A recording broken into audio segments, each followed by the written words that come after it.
Check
the backseat.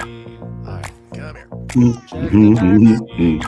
Gets in your head, right? Good. Because every year, dozens of children are forgotten in the backseat of a car by a parent or caregiver. All never thought it could happen to them. But with changes in routines, distractions, or a sleeping child, it can happen to anyone. Parked cars get hot, fast, and can be deadly. So get it in your head. Check the backseat. A message from NHTSA and the Ad Council.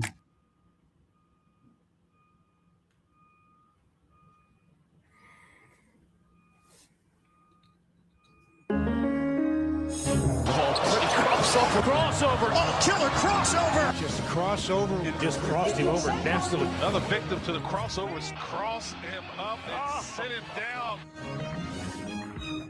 Crossovers powered by Everlevel Concrete Repair in Omaha at everlevelconcrete.com. Matt McMaster here with Unsportsmanlike Conduct. John Bishop in Milwaukee. How's M-Town, Mr. Bishop? As cold as it is in Omaha. Are you in the Pfister? Where are you staying at? We're in Marriott. Oh, Very close to the Pfister. okay. You down And that there? is the actual name of a hotel. That is not an inappropriate comment in any way, shape, or form. The Pfister is actually one of the more famous hotels kind of in the country. I mean, it's a place that presidents stay at when they go to Milwaukee. It's also very popular because it's known to be haunted. And there are very famous people. Thank God we're not there. There are very famous people who have stories in which they refuse to stay at the Pfister because they're afraid of its hauntedness. Is So that there's why that. they're afraid? Well, the Pfister is actually a very, very nice hotel. It's beautiful. That's where the NCAA tournament teams, when they play in Milwaukee, that's where they stay at. They all stay at the Pfister Hotel. There's also Pfister has a great breakfast club on the very top floor and has one of the best views of downtown Milwaukee. It's actually kind of like a. Do you know? Do you know all of this stuff because Skokie is as much a neighbor or a neighborhood of Chicago as it is Milwaukee? I know all this stuff, John Bishop, because if you looked out your window, you might see a building that is the U.S. Bank building. Which John looks like he's in my grandma's kitchen in Hey, dude, 1999. You have a very decorated hotel. I thought like you put that up. The blinds in particular look like wallpaper inside of a kitchen. It's the blinds. They do? Oh, yeah. Also, John, what are you talking into right now? A microphone? Okay, it sounds like you're talking into the computer it doesn't microphone. sound like it's coming from the microphone. Yeah. Oh, it sounds a little echoey. Wow, I love it is that echoey because I mean this is a hotel room and it's okay. Yeah, maybe it's that. I mean, this is the mic I brought from home. I love the red mic cover celebrating the big game tonight. Check. Is this any different? I don't think so. Yeah, No. it does sound different. How about that? Check. Are you just hitting it like it's a TV? No, I'm not. No, there's a switch. There's a switch. Switch that he's probably hitting. There's a switch. My dad worked in Milwaukee for 11 years, so I would go up to Milwaukee a lot. We'd take the train, take your kid every day. Went to a lot of Brewers games growing up as well. There's a great museum over on the lake. I think it's their science museum in Milwaukee. You should check it out. It's a great. Yeah, I'm not going to do that today. Can't. He's busy. For the next 4 hours, but he's got the huge game tonight that everyone's damn cold. Yeah, I know. Who can?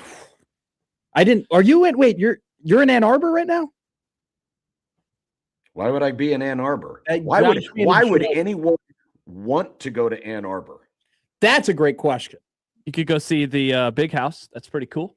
I've seen it before. Really not that cool. Oh, It's I thought it was cool. It's just a big flat stadium. Yeah, it is. Where, It is where a fairly bunch of boring. cheaters play. I mean, Cosign. Everybody who's ever talked about the big house tells me how terrible it is to watch a football game. It's actually great to watch a football game from if you want good sight lines because every seat is basically the same. I've never heard anybody say that it's a great place It's just to watch a not football loud. game. It's not intimidating. It's Oh, not okay. like It's just big. Yeah, like I think it's a great place to watch a game. If you're looking for an amazing atmosphere, then there are other stadiums that are way better. But I think it's a solid stadium to go to watch a football game. I haven't really been to that many football stadiums to watch games. Yeah. I've been disappointed. I've been to 3. Yeah. I've been to, well, I'm talking pro stadiums. I've been to Soldier Field, Lambeau Field, and Arrowhead. Mm-hmm. I went to Arrowhead for a Nebraska-Cincinnati game. I didn't even go there to watch good teams play. Chiefs. Yeah. wow. It's not like the Chiefs were that good this year. That's true. Nebraska had more wins than the Chiefs by one. They did. Yeah, Oh my God. They did. Stuck on that Mahomes. Wow. Think about I- that. If we would have started the 2025 season and Yeah. said, Yeah. Matt Rule in Nebraska is going to have more wins than Andy Reid and the Chiefs. I mean, the parade and the couch burning would have started. Whoa, they're going to win the 72nd and national Dodge. championship. Literally. Because you Yeah. would have been like, that's at least 13 wins. Yeah, seriously. Yeah, I mean, what was their over under? Probably 11 and a half. Yeah. Yeah. Wow. Well, their over-under, I think, was actually 12 and a half. Yikes. if I'm not That was an easy under. I think. I That don't was know. an easy under. It's Steve one of says, the- OMG, let's keep talking about this. Dude, the AFC West kind of bad for over-unders because the Chiefs weren't under, the Raiders weren't under, Broncos weren't. the Broncos weren't over, and Chargers were probably an over. I don't know. I'd be stunned. They won 11 or 12 games. Yeah, They the won Chargers 11, would have right? been. There's I no bet the- way that I they're bet the over-under was Chargers. 11 and a Who would have half. bet the Broncos though? Dude, people were very in on the Broncos Really? before the season. I yeah. was not. I was very in on the Seahawks. That's Yeah, who I was in. yeah, we've heard. I We've picked them heard. to win the division in the preseason. Look at me, I'm so smart. All right. The over-under for the Chargers was 9.5. Really? Yep. Same with the Broncos. So they what did you Well, think? you gotta remember they're playing in that 11. division, and so they're Chiefs was counting 11 on and a the half. Chiefs, 11 and a and the half. Broncos, siphoning some wins. So yeah, 9.5. That's a pretty. What was the Pretty solid Raiders? number. 7.5? Raiders was I bet they were 5.5. they Yeah, were they were- 6.5. yeah, they were higher than Split that. the baby. The lowest I was won that 4.5 for the Browns of Cleveland. They were the lowest win total. Did they hit that? I think they were 4, right? How Aren't many they 4? How many wins did the Browns have? They were either Talk about a 4 job that nobody wants to take, by the way. Holy crap. Browns won 5, so they hit the over. Wow. Congratulations to By the way, Cleveland. By the way, who the hell's betting that? Who the hell is being like, I bet the Browns They're are going to called win Browns more than 4.5? fans. The Browns fans. No. What do you mean? Who the hell's betting on? I would it? never bet an over-under of like 5.5. Why not? 'Cause If it's you just- believe in it. I want to root for an ass football team. but maybe they surprise you. Maybe they're average. Maybe they surprise you, and they're Maybe really, they have really the good. son of an NFL legend who's a Mhm. legend in his own mind and is now in the Pro Bowl games. I mean, come on. Did you realize, John? And I know everyone's not doing this topic, so I apologize for stepping on the toes of every radio show. That the Pro Bowl's on a Tuesday. Have you seen this? Have you heard about this? Yeah, we were watching the conference championship games on Sunday, and it was like the Pro Bowl games coming up on Tuesday, February, whatever. And I was Really? like, Tuesday? I'm serious, John. This is not a joke. Dude, like I need there look used to this be a up, man. This time is where crazy. like all-star games mattered for your like Hall of Fame resume. Where they were like, yeah, that was you're- a stupid time. you were like an 8-time all-star, 9-time all-star. Oh, that. Well, no. That's not how you play in the All-Star game. That's just being good enough to make it. no, that's no. I'm not saying playing in the all-star game. I said making an all-star team. Well, was yeah. a- Well, mean, that's it's still- important. it's still- There's some importance to that. Yeah, the game itself, there's no. I don't importance. know. Ever since you had guys who would be on the all-pro teams but not make the Pro Bowls, the Pro Bowl seemed like that wasn't a big deal to me. Well, when does that happen? That happened a lot. That happened Now- to Quinn and Nelson. Did it happen because they were injured and didn't want to play, or because It they happens- didn't actually make it? happens to offensive line. Yeah, well, the That's Pro fair. Bowl is not a game for offensive linemen. The Pro Bowl isn't a game Is for it a anybody. game? It's not a game. Who anymore. cares? Nobody wants to watch that garbage. I don't care. I'm not watching that garbage anyway. Yeah, but it's on a Tuesday, John. So if you have anything going on next Tuesday, feel free to turn it on. Did you take a tour of Milwaukee at all? Did you walk around? Why are we going back to? You are so curious I about. love Milwaukee. This is way too much. He's Milwaukee, Milwaukee, Bill. You realize it's like 5 degrees here. Oh, did you take Milwaukee around the city? He's got a radio Nice, show. Nick. He's got a radio show to do. He's been Yeah. prepping. Well, he got Yeah. in yesterday. He could have taken probably us. went to dinner. tonight. He could've- I went to dinner. I watched some good some good college basketball, and Oh, then yeah, I I saw went to some tweets bed. last night about the Arizona game. It got close real quick for no reason. I was reading a good. book called Football. By Chuck Klosterman. I finished it. Great book. But I saw a lot of Congratulations. tweets about, whoa, this basketball game. It And was then I was it like, was pretty good, especially at the That's end. my book. I've been listening to my book. I'm in New Zealand right now in my book. Excellent. Yes. Yeah. We got- Dude, I'm so proud of you. I'm chugging along, man. Yeah, I'm I so can't proud of stop. you. I can't stop listening. Wow. It's so great. This is awesome stuff. I know. This is awesome This is stuff. why I keep updating it every day on this radio show. By the Yeah, way, man, El and my book. Scorcho, our resident Browns fan, says, Uh-huh. I love the Browns and I would never bet the overs on their win total. Who would ever do that? Well, if they would have done it this year, you could have, if you would have bet all of your money, you would have double all of your money right now. Did you ever think about that, Matt? No. Dude, Nick, you could have like $50. Dang I it, was about gonna to make say. that- Sorry, you beat me with a joke. Yeah. You got to be fast. Make a poor person joke at me. It's Yeah. fine. No, I was going to do it live to my him. life. You're fine. You know, I know what's going on. I had a with you. sushi boat yesterday. Yeah, see, you could have had double the sushi.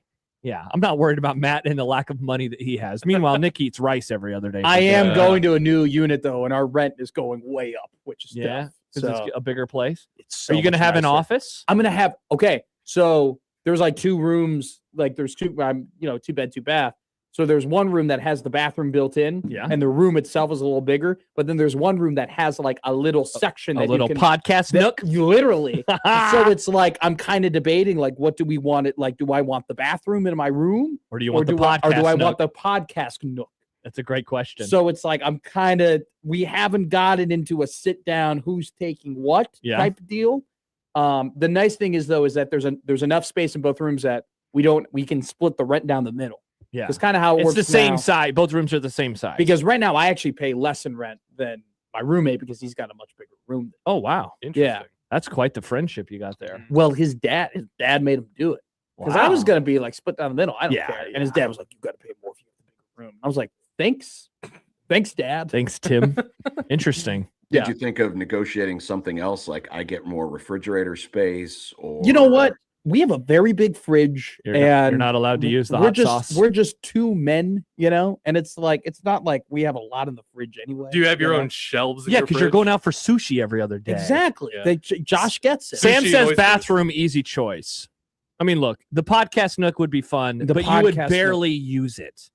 But when I you would use really- it, you'd be like, "Wow, I'm really happy I have See, this." the podcast nook would be nice too because I would actually have an option to if it were ever available to me to like do a remote, like do the show remotely. If there's a snow day, If and you don't ever wanna there's- leave, yeah, well, seriously. that happens all the time. So it's like that would be nice to Yeah. have that just in Instead of your case. bed in the background. Well, yeah, because actually there's a nice little wall. I had to tour. It was weird touring an apartment that people were living in at the time. And so like That is weird. I was like taking pictures of people's rooms, and like where their clothes are and like what their decorations But you know what? To are. be fair, at least you know how the layout could look. 'Cause Seriously. that's always the hard part about you go to a place and you measure it and you're like, all right, let's figure it out. But by the way, the two people that were living there were clearly women, Yeah. and man, what a clean apartment. Kudos to them. Oh, It wow. was a impressive. little different than yours. This thing was pristine. And apparently they had living there multiple years. I was like, Yeah. this is incredible. Nice. Good job by them. I know. Well, but Ours isn't is it up not to the the whole- apartment owner to make sure it's clean? I mean, it's. I know that there's usually like a deposit or something attached Sure. to, but don't they normally go through it again to make sure it's actually They clean? do. So yeah, and you have to make like if you have stains or stuff like that, you end up paying like. But they you still lose the live there at deposit. this time. They right? still live there. Yeah. It was I was like, because you got to expect there's like marks on the wall or like at least there's some Marks on the wall. like from moving things and stuff like that, or Okay. like hanging things up, or like you've just Yeah, just you'd be kinda- surprised You know how those easy it is to women get getting marks on the wall. lipstick everywhere, says Matt. Yeah, there's I drawing. did not words say on the that. wall. You guys, this radio show is incredible at putting words in my mouth. That's what we okay? do. Yeah. I know it's ridiculous. Yep. Anyway, Yeah. we're moving to that apartment. When's and I that can't wait. In June. Oh, that's so far away. That is a wild. I know, but it's a popular. Is it going to be during the College World Series? It's a. Yikes. Or is it the Ooh. beginning of June? Uh-oh. Oh, Look at Oh no. Mike Schaefer doing solo shows at the College World Series. Well, but you would normally move in at the beginning or the end of a month. I'm good. I think I'm yeah, good. why would you move on June 15th? Feels weird. That would be a very Unless you were, strange. unless you absolutely had to. There's actually windows in this apartment, so I'm very excited about it. I currently don't have windows. Oh, you in could my have a apartment. plant. What's up, This John? woman had so many plants in a room; it was ridiculous. Kenneth says, every game. What will you be doing? Matt will be moving. He'll be unpacking his boxes still. I'll just be moving. game. By the way, I want to go back to this factoid by now dual composer of 1620 The Zone themes, Ian. He actually has one for Matt, too. I just don't think Matt ever plays it.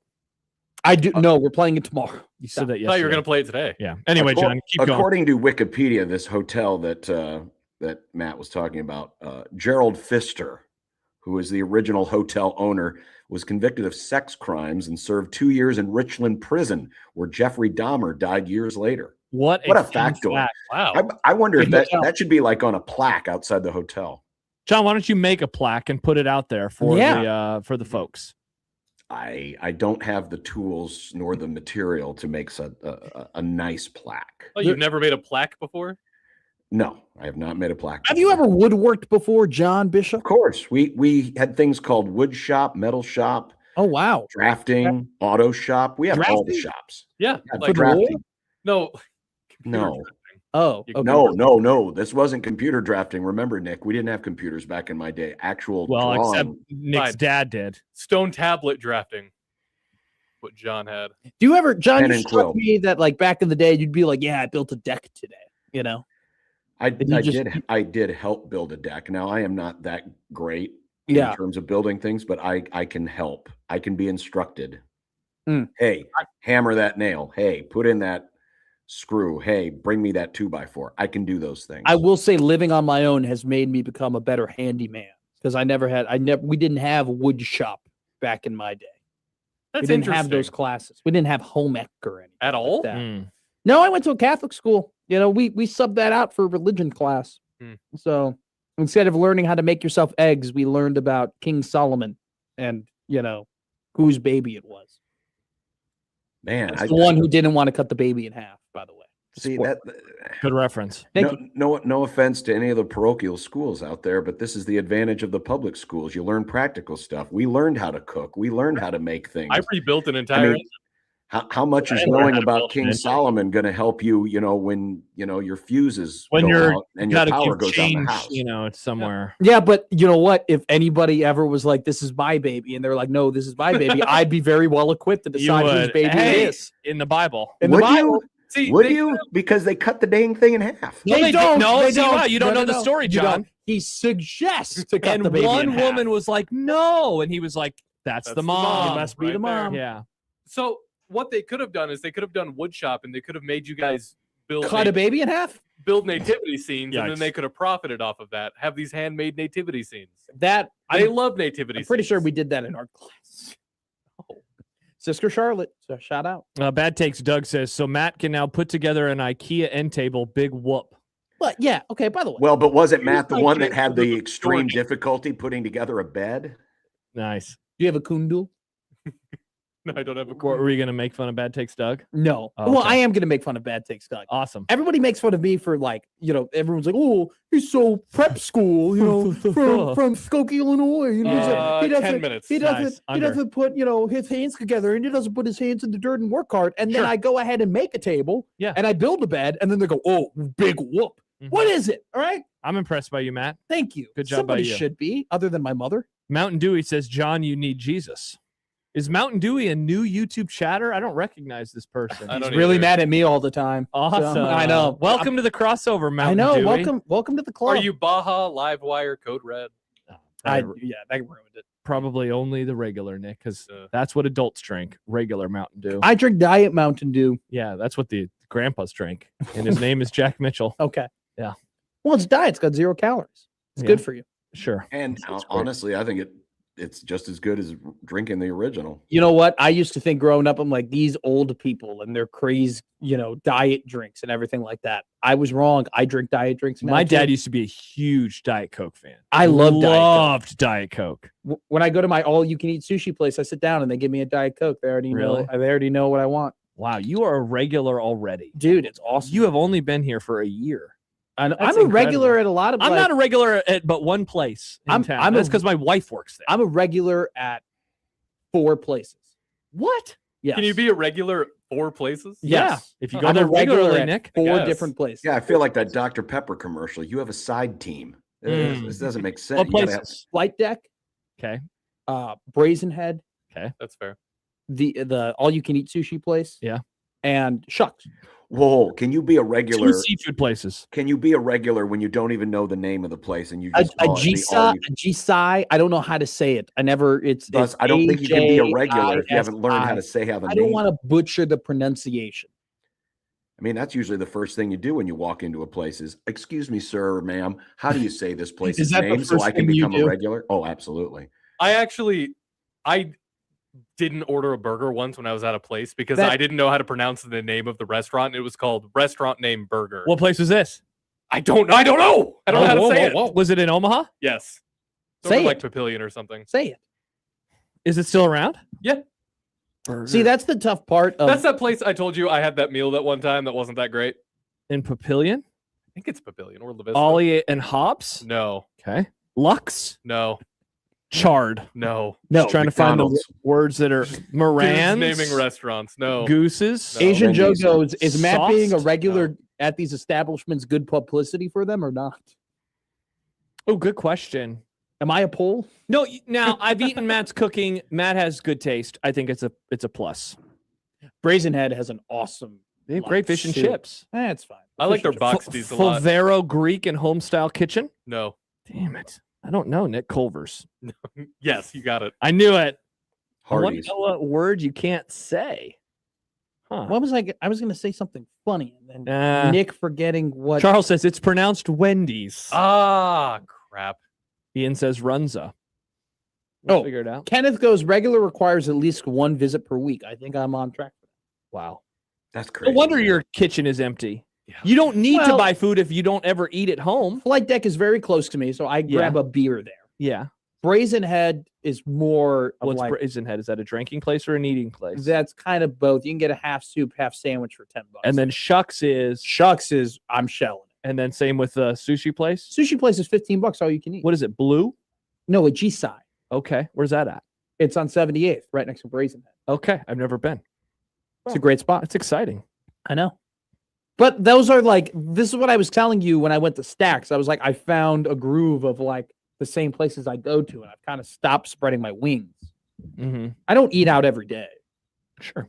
Just I most of don't. them. We believe you. Yeah. I don't care. By the way, Matt, by I the said way, I believe you. Wait, real quick. Me, I don't- believe you. I Matt. don't care what people think if I do eat out once a day. You It's my don't seem money. mad. Don't It's put my it on money. the internet that you're mad. We're not putting it on the internet. It's for sure your money. Do what you Yeah. want with it. We Thank need one of the great new bits of the morning show is the triggered gong or the rant gong. Oh. Have you seen this? Have you heard about this? I've heard about it. I yeah. didn't- So when one of them goes on a rant, then Joey plays a gong noise, which is very funny. It's a good bit. It's a very funny bit.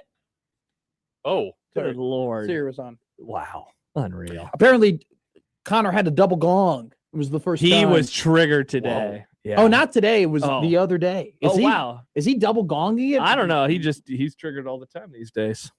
Very He gets interesting. mad. Dilo says Mr. and Mrs. Oh. McMaster undoubtedly funding this operation. Not true. So it was fun The to see sushi place that I don't know how to say the name. you guys talking about like not knowing how to say the name of restaurants. This is a problem that That's I've a Nick had. problem, not us. This is a problem that I've had in online dating You don't because know how to. there are some girls where it's like this is a different type You of name. can like ask. I don't know, but That's isn't okay it, to ask. isn't Yeah, it saying, a- do you have a pronunciation chart? isn't it a, do you have Sorry, a, I'm a broadcaster. do you Can I have an get- can I athletic? get Do you your have a lineup? website Yeah. where you can phonetically Could you say it? you could say, could you send me an audio of you saying your name? Yeah, it's a little awkward when I'm sitting in the car and I go, how do I? Tyranny? Is that how I say it? Tyranny. Tyranny? Tyranny? Tyranny. That's a That's different That definition. chick I went on a date That with. is such a I mean, millennial I naming know. kids type name. I'm going to name my kid Tyranny. That Husker fan says can't pronounce brioche. Is that what it is, Nick? It's not that. No. Okay. But it was there. This has happened about 3 times where I'm looking at this woman's name and I'm like, I don't know how I fully like Charnay or Charney or Why don't you ask? You just ask. It's not offensive. These people with names like this know that their name isn't very common. Whoa, these people? How Yes. dare you? Good My Lord, Nick. goodness, Nick. These My people with names that God. aren't common names. How Wow. dare you objectify beautiful women on the internet trying to go on a date with Well, Nick? are they actually beautiful fat women? They are ass. dating Matt. Whoa, got him. Look at We're look like at me. mid with Matt. Wow. Got him. Unreal. Chance goes, Tyranny and Charney are in shambles right now. Yeah, exactly. All right. It's just a little awkward when I go, is it Lena or Lena? It's not that Or is awkward. it- Yeah, it's a On very the normal date question. it is. It's a normal question. I think I the can't ultimate go from not knowing your name to 10 minutes later making out with you. That just doesn't seem proper. It the does. ultimate irony would be if someday Matt falls in love with a girl named Creighton, and he has difficulty saying Is it her pronounced name. Creighton or Creighton? Creighton, get over here. Creighton. I know somebody named Creighton. I'd just say crate. I'd just call it crate. Crate. Yeah. Like, I have a like what buddy- you put things. I have a in buddy, when you his move name's- into. I have a very good friend of mine actually. His name is Creighton. And I call him Do I know Creighton? Is it the Creighton that I know? The one who works behind the scenes at Creighton games? No. Okay. No. He works at a bar. I'm a regular. I Of course, became why? friends with him. Wow. Why would I figure anything else? Well, him and I play darts together now. I'm in a dart league every Tuesday. You're in a dart league. Good. I'm in a dart Lord. league every Tuesday, a golf league every Wednesday, and now I joined a whiskey club every Sunday. Andrew says, I bet the restaurant is Talus. Talus. Is it Talus? Yeah. It's Talus. But it's not. I don't think it's pronounced Talus. So you were afraid to order the burger because you didn't know if it was a Talus burger? Yeah, or Talus or No, why Talus. didn't you just say, I'll have the burger? See, Yeah. because they had a bunch of different burgers. See, And then imagine Well, doing then this why with a didn't you chick. just ask the person how they say it? Yeah.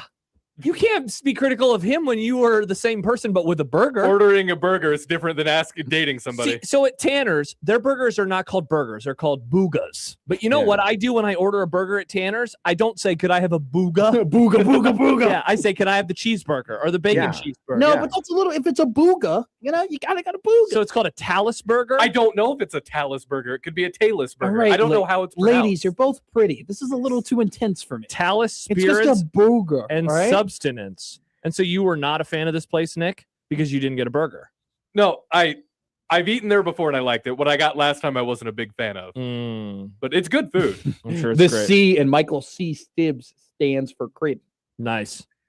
I'm trying to find the burgers on here. 1620 the Mm-hmm. zone. Do, do, do, do. Do, do, do. Yeah, no. So that's Chance goes. Wait. He goes. Chance goes. Considering getting back on the apps for funny names. Wow. You and Chance are disgusting, Nick. One talent. I wasn't making fun of names. Yeah, those people is what you Yeah, said. people with uncommon Those- names. Wow. Ridiculous. Odson I'm gonna says name when, my kid Felony. when you walked into Talus, Nick, no one said welcome to Talus. No. They're just like, hey, how many? Yeah. Like 2. Okay, follow me. And then the server is- Were you like that's a little aggressive? Like, hey, what do you want? Hey, what do you want? Where do you want to sit? a burger, and they're like, you have to say the name of You the have to burger. Say it right. What kind Say of it right. burger? The one Say with it the right. bacon and cheese on it. They'll go, I would like a burger. They go, we don't serve those here. What's it called? What's it called? That there was a place like that in Chicago called Ed DeBevick's where they were Oh, purposely rude to you. And basically, the people who I've were, heard about that. The people who were waitresses and waiters, they were in the Servers. entertainment industry. Yeah. And they were looking to be on Broadway or be in movies or be like and so that was kind of their tryout. And so the idea was that they would be your server, and then they would go ahead and who's that? That's Nebraska. I don't want That's to a go Nebraska guy. somewhere where the bit is that they treat me like crap. Yeah, I don't want that. But they No, would go. it's actually fun. It's It's not funny. it's not It's it's fun not that John hates Popeyes, though. yeah, but they're not doing it as a bit. Are you No. sure? Well, what They're doing is it because they suck at service. But Ed DeBevick's, it's not one of those places you would probably be a regular at like No. Matt is. But No. it's fun every once in a while. it's Is good. it still So- open, by the way? No, it's closed. Very good job, John. It's closed. Yeah, it's Oh. closed down. It I was right by the haven't been there in like 25 years. by the Brookfield Zoo. My mom actually, when they closed down, she went there and got a bunch of merchandise. So we have a bunch of kind of collector's items of Ed DeBevick's. But the idea was that you would be serving on somebody and you would be like, oh, I hope they're in the entertainment industry, and you would be funny and charming and whatever, and then they would give you a tryout, So like that was kind of the slant. But they were more funny than they were mean. Yeah. They would give us, they'd be like, all right, water straight from the Vatican. Yeah, that was a funny. Was joke. this the place? Good Where one. was the place? Was it was Conan O'Brien? Didn't he take like Triumph to one of these, and he was one of the servers or something? Oh, that does sound familiar, John. And like Jack McBrayer was there, the kind of the the real geeky but very nice. From 30 Rock. There's he was trying to do something like that. There's or a that might place have been in- Dick's Last Resort. There's a place in Chicago. Yeah, Severe says Dick's Last Resort gives you a hard time too. Yeah. In San Antonio. By the way, he said that Talus has really good Brussels sprouts. They do. The guy who was the owner and the chef at Talus was the head chef at Railcar, Modern American Kitchen. Railcar, good place. I like Railcar too. Mm-hmm. There's a place in Chicago where they give you dunce hats, where you sit down and it's called Soldier Field. No, they give you like paper hats and they write like mean things about you. You got to wear that hat the entire time you eat. Fun. Yeah, it is. Why are you so a Debbie Downer on people? I want to eat my food. I don't want to get yelled at. I want to get yelled at. I come to work every day and get yelled at. Maybe I'm a food masochist. Yeah, maybe you are. Maybe I am. Are you going anywhere after the crossover? I think I'm going to go to Brazen Head. Nailed it. Look at this. I only go out every other day, guys. I don't go out to eat that much. I know. I got to check the bank account. Yeah. Yeah. It's payday soon. I don't know. We loaded up at Chuck's on Friday. We had a good time, man. We had a good time. We had a good day. Hey, we had a great Friday. And I was like, you know what? I will get the more expensive oysters today. I will celebrate. I got 2 margaritas. You went and had margaritas and shellfish, and I went and bought a book. That's we are different men. We are. And then I went to Frank. I did have Popeyes on Saturday, though. I celebrated with Popeyes on Saturday. It was great. All right. Popeyes, too much bread. Too much bread. Oh, that's right. You always call the skin bread. Yeah. It's I know it's breading, but he calls it breading. bread. He doesn't call it breading. He just says it's bread. If you're giving me more bread than protein, I'm out. That's so wild. I've never heard What do you somebody mean say, that's- I want less of the Do you know- crunchy, delicious Do you skin. know why KFC is better It's than not. Popeyes? It's Because not. that batter is still It's not. still delicious. It is so good, and it's thinner and it's easier to eat. And I don't feel like easier to eat? I feel like I don't have to go to How the old are dentist you? after KFC. I'm not trying to chomp on a bunch of bread when I eat chicken. I'm trying to eat the chicken. There's no chicken in KFC. Good Lord. It's You are- ridiculous. You are an idiot. Yeah, Everyone I'm online not is an right idiot. about you. No, they're right. I stand with the message boards. Look at the pot call and the kettle black. All right, they hate both of us. I stand with the message board posters. The original recipe hate is better you more than than I pasta. hate. Not a good place to stand, but anyway. Yeah, This they're is- giving this out is their good. they're giving out their flu remedies for rink masks. I see this. Yeah, I missed these rumors. I haven't been on the message boards very much today. I wonder why. So Me too. Rink is out apparently. Is this? What I don't people know. are saying? Whoa. Matt McMaster Whoa. report. No, it's not my story to tell. All right. What I'm saying is I just put it out there. I go, there are rumors that he has the flu. I'm waiting for someone with more credibility, like a Robin Washut or Wilson Moore, to be like, hey, this is what's going on. Okay. Which I don't know if that's happened. I haven't checked in an hour. All right. We have a lot of We should be getting the availability reports here in the next hour? I think Is that when they come 3 out? hours? I think it's 3 hours, so we should be getting them here pretty soon. I will have the page ready to go. I have that and the Big Ten schedule thing, all queued up. So Nice, John. What This is what funny. will we get first? Big Ten schedule release or rink masked questionability? Rink report? for sure. Rink. Yeah, because the game is so early. Somebody texted in. I almost fought a server at Ed DeBevick's. Then I learned it was a bit. They never broke character the whole time. It was hilarious once I realized. Would they let you go through with fighting them? Do you think they'd fight back? I think it's great for business. How far do you think they'd take it? As far as you want to go. Far enough to get tased. They tased Dave. That was great. That's what I was hoping when you and Stibbs announced grade school basketball that would happen. A fight would break out on the court. Thank God it didn't. Thank God it didn't.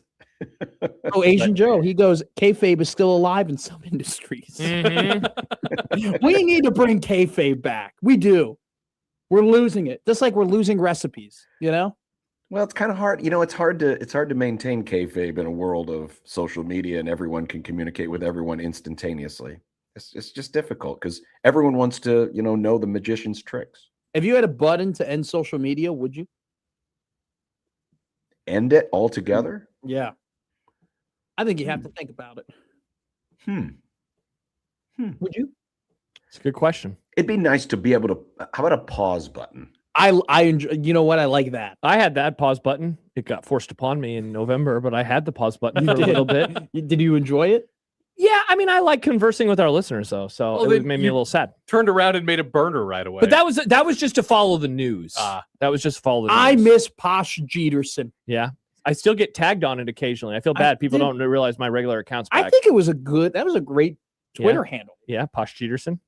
I can't believe I have Matt McMedia and I have the second best Twitter handle in the station. I should be number one everywhere I go. Yeah. Just Josh Tweederson has me. Wow. Thank you very much. People try and tell me that Herbal Essence, though, is better. I'm like, get up.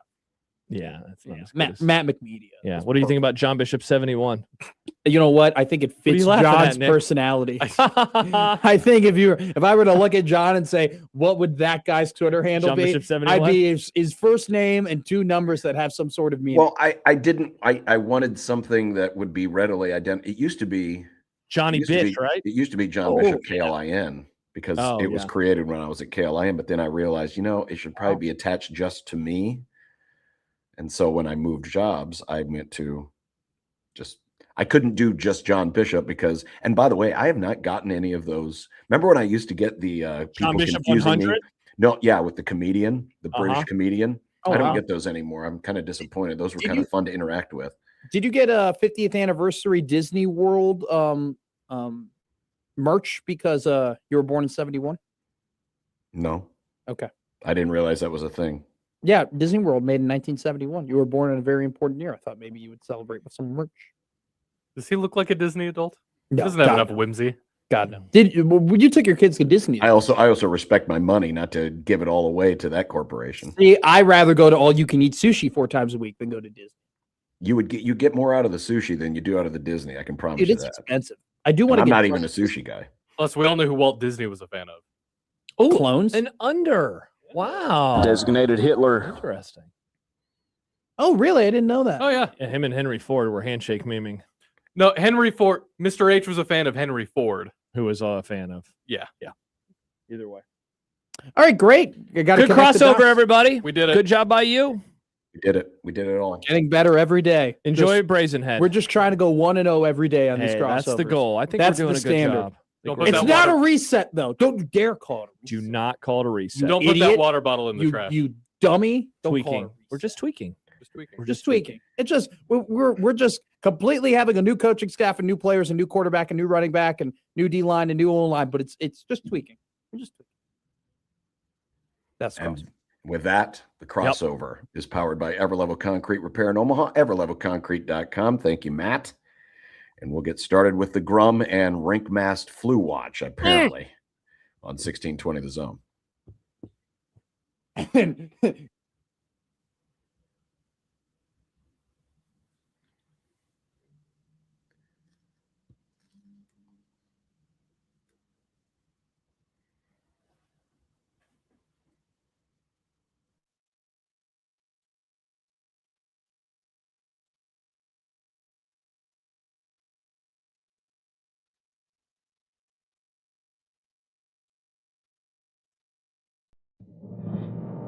Your Omaha area forecast from KETV Newswatch 7.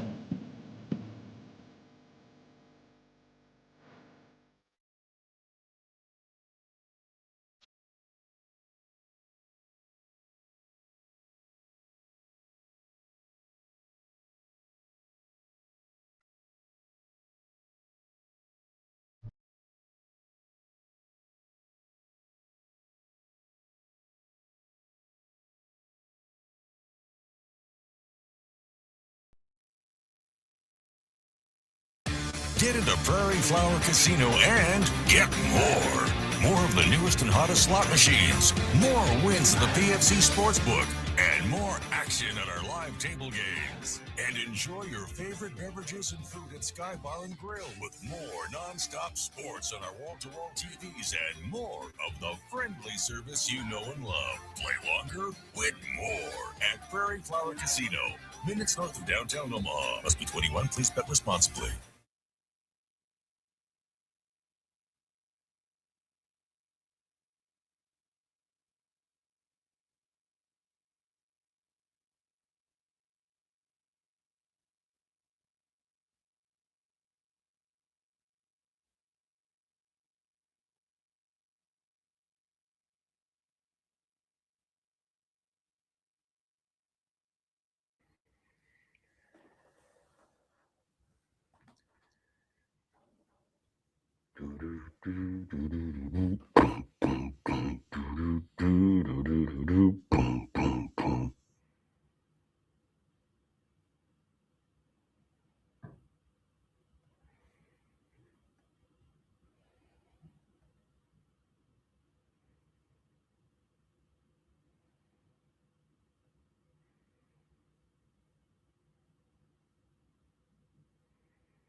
I checked Allstate first and saved hundreds on my car insurance. Really smart. Unfortunately, I didn't check if I took the gas hose out of my car.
Oh.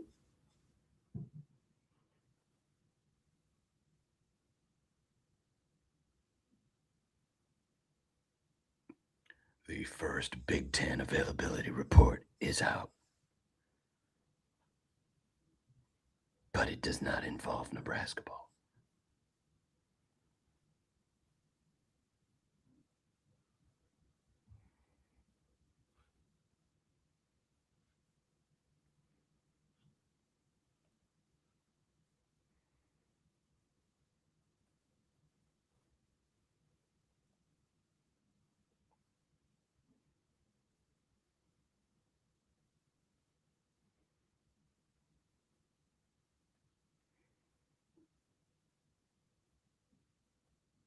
KOCN.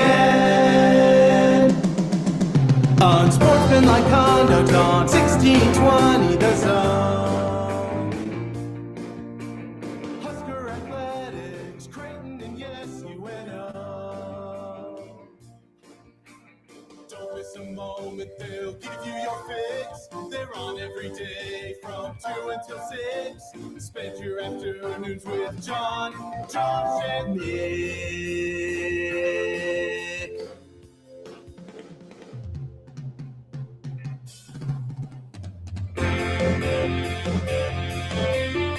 John, Josh, and Nick.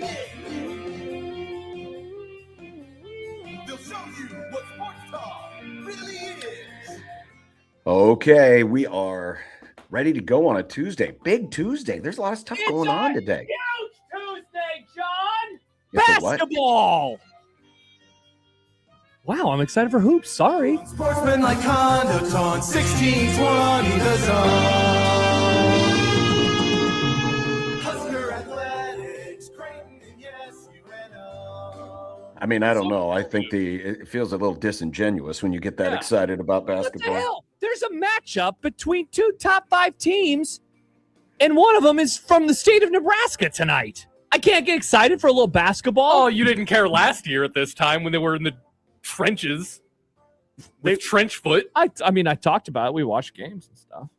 I made fun of them a lot more though last Interesting. year. Yeah. Fair weather, Josh. Well, are we sure you're just not going to read another 5 chapters in your Chuck Klosterman book? No, I finished it last night. So sadly, football is done, and it's almost done in real life as well. Which is is almost now done in real life as well. Why it's time to focus on Wow, college look at this baseball. from 2-Card Monty 531. Braden Frager's Snap Story has a picture with location posted at the University of Michigan. Wow. Could Frager be playing tonight? And is Rink Mast playing tonight? Well, he made the trip, so I guess that's. I'm a little surprised. I didn't good. think he would make this trip, if I'm being honest. It's a big game. He's It's a big game. Why wouldn't he want to be that's a there? different Even if player. he can't play, why wouldn't he want to be there to guess support that's his true. mates? That's true. You know, but Jackson McAndrew's been making most of the trips with Creighton this year, and we know that's- he's out for the season. So That's exciting. yeah, you know, kids like to make the trips, eat out at the fancy restaurants, sleep in the fancy beds, with the Fancy cars and fancy Of restaurants. course, nowadays with NIL and how much kids are making, the sleeping out in hotel beds probably isn't as attractive as it used to be, because now they have probably sleep number beds or that memory foam, or the really fancy beds with the goose lining, goose feathers in the pillow type stuff. Yeah. Or whatever. Well, anyway, good to be back here on the Grum, here from Milwaukee. Great to have you back, John. I'm kind of Everybody fighting the missed you sun because yesterday. the sun, the sun's kind of, so I might be messing with my drapes a little bit today to make sure the sun doesn't come in and blind us. That's probably a good idea. Yeah, thank you, John. I appreciate that. Because the game famously doesn't start until like 5 hours after sundown tonight. It's good to be here on the West. The game is still 6 hours away. Think of all of the things you can accomplish with your day. 6 full hours. I was having dinner last night with Rob Anderson. We were down in the bar and we were watching it was the end of the Duke game. Well, it was actually the first half of the Arizona BYU game, and I looked at my watch and it was about 8:40, and I said, we still have 24 hours until tip-off. That's gross. 24 hours until tip-off. Oh, that's disgusting. That's the one bad thing about TNT losing the NBA is they've basically taken all of their basketball resources, with the exception, of course, of Inside the NBA, which moved to ESPN, and they've shifted it all over to their college basketball coverage. And so that's why they have, we'll have 3 guys on the crew tonight. We got Brian Anderson, we got Grant Hill, and we have good Lord. Those guys call March Madness on television. Wow. This isn't slop. Trying to remember who the sideline reporter is. Wow, and I'm getting shamed. For what? For highlighting Creighton tonight. Yeah. Nick, there's a top 5 matchup involving Nebraska, and the title of the show today is about Creighton. And the voice of the Creighton Blue Jays is on our show in front of us. That's true. In defense of Nick, he was just trying to avoid Andy Katz, by the way, is the third guy on the broadcast it was tonight. The Nebraska game this weekend. Or maybe last week. Because what was the story where everyone had the exact same Aaron Rodgers thing? Yeah. Is that what you were trying to do? I was trying to not do that because that's what you were. So everyone's like, "Oh, the other 2 shows did Nebraska." That's why when I came in, I said I was screwed no matter what. You should have made it. Does Rink Mast have the flu? I didn't know about that until I walked in. I'm not on the message boards. Yeah, honestly, I didn't know about it until I walked in either. I didn't either. Yep. Grum down. Yep. Grum down. Brought to you by the Rooferees at John Higgins Weather Guard. Biggest regular season game. Interesting, John, that you.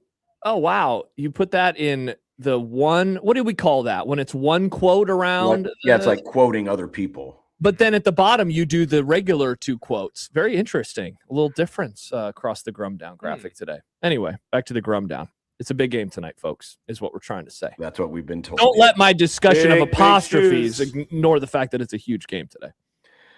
Creighton visiting the west coast of the Big East. It feels like we're on the west coast because this game's starting so late. What's the Pacific Ocean like tonight, John? Tell us. Very cold. Very cold. Chilly. That'd be the Atlantic.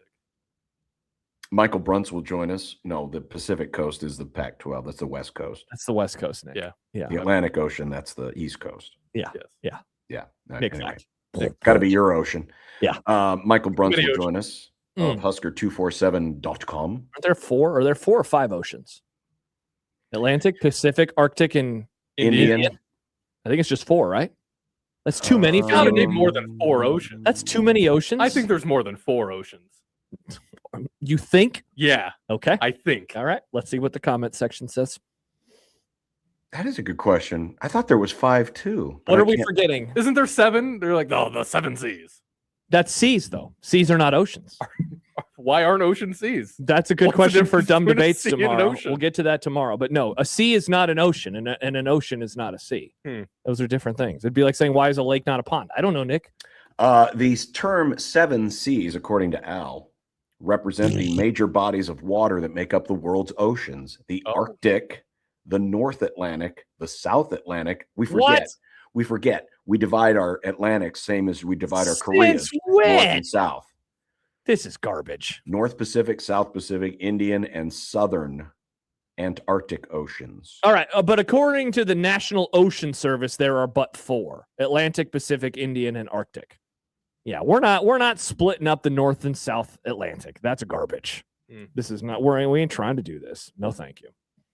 Anyway, well, I mean, we have North Dakota and South Dakota. Why can't we have the Northern Atlantic and the Southern Atlantic? I don't know. That's just how it works, John.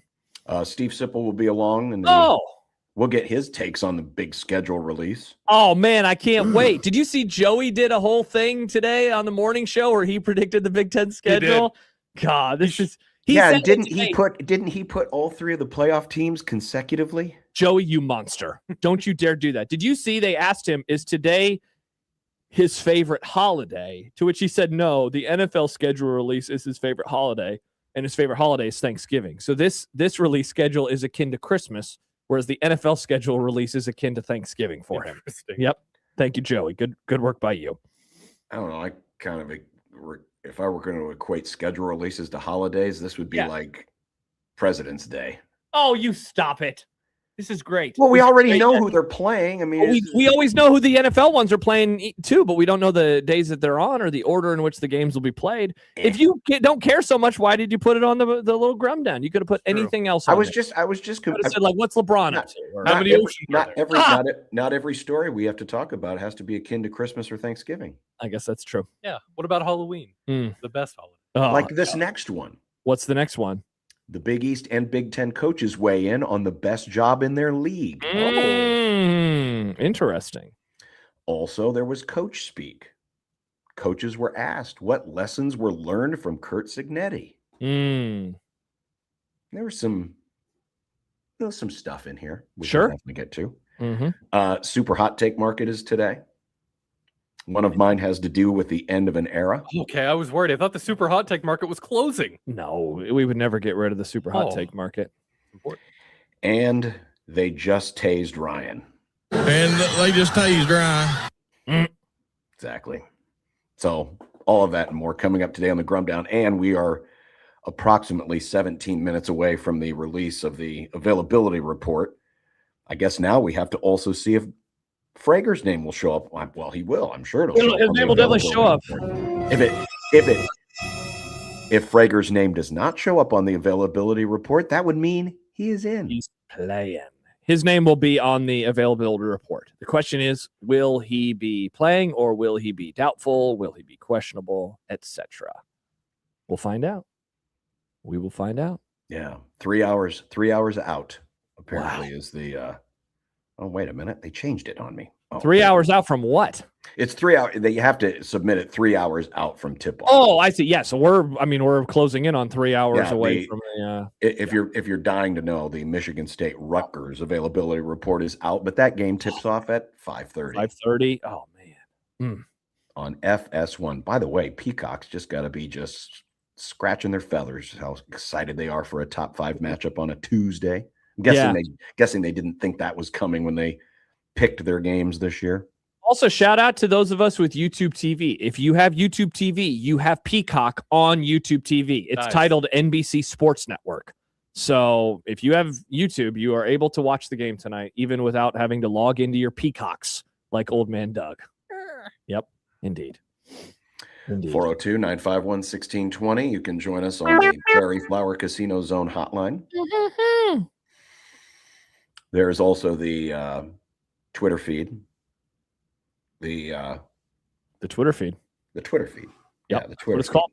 That's what it's called. The Twitter feed. It's called the Twitter feed. Twitter feed. Oh, the puking his guts out Twitter feed. Allegedly. The maybe flu Twitter feed. You can have the flu without puking. Ooh, can you? Yeah, of course.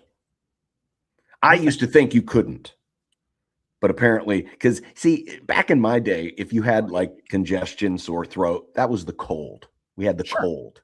Yeah. And the flu was when your stomach was nauseous and sick. But now apparently the flu can be anything.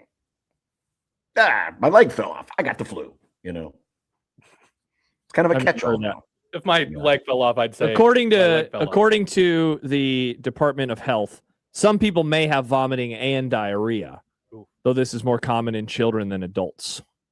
Other flu symptoms include a fever and or feverish/chills, cough, sore throat, runny and or stuffy nose, muscle or body aches. See, that's where it gets problematic for an athlete. Muscle, body aches. Agreed. Then obviously anything where you are tired, and that's another one, fatigue. Those are not what you want on a game day. No. You don't want those on a game day. You don't want those any days, but especially on a game day. Agreed. Especially. By the way, we also put up a poll question for you on the Twitter feed. Pick me a winner, Bobby.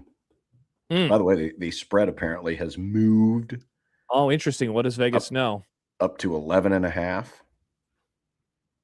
It was 10.5 when I woke up this morning. So pick me. The poll question reflects the earlier spread of 10.5, but who do you think's going to win tonight?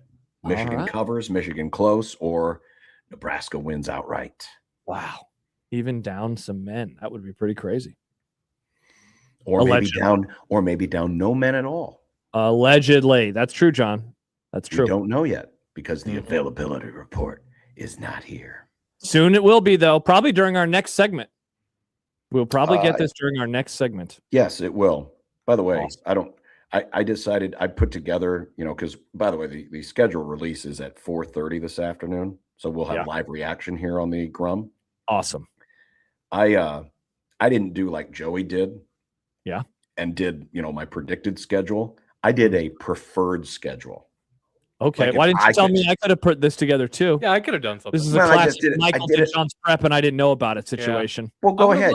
Like this. I love making things. You go ahead and do it. You go ahead and do it during the break. Okay. And it was just on a whim. I didn't think I'd make a whole segment out of it, but I was just kind of playing around going, I wonder what I would prefer. Guess what happens when you have a 8:30 tip? You got a lot of time. So much time to work through preferred schedules. You do have extra time. That is true.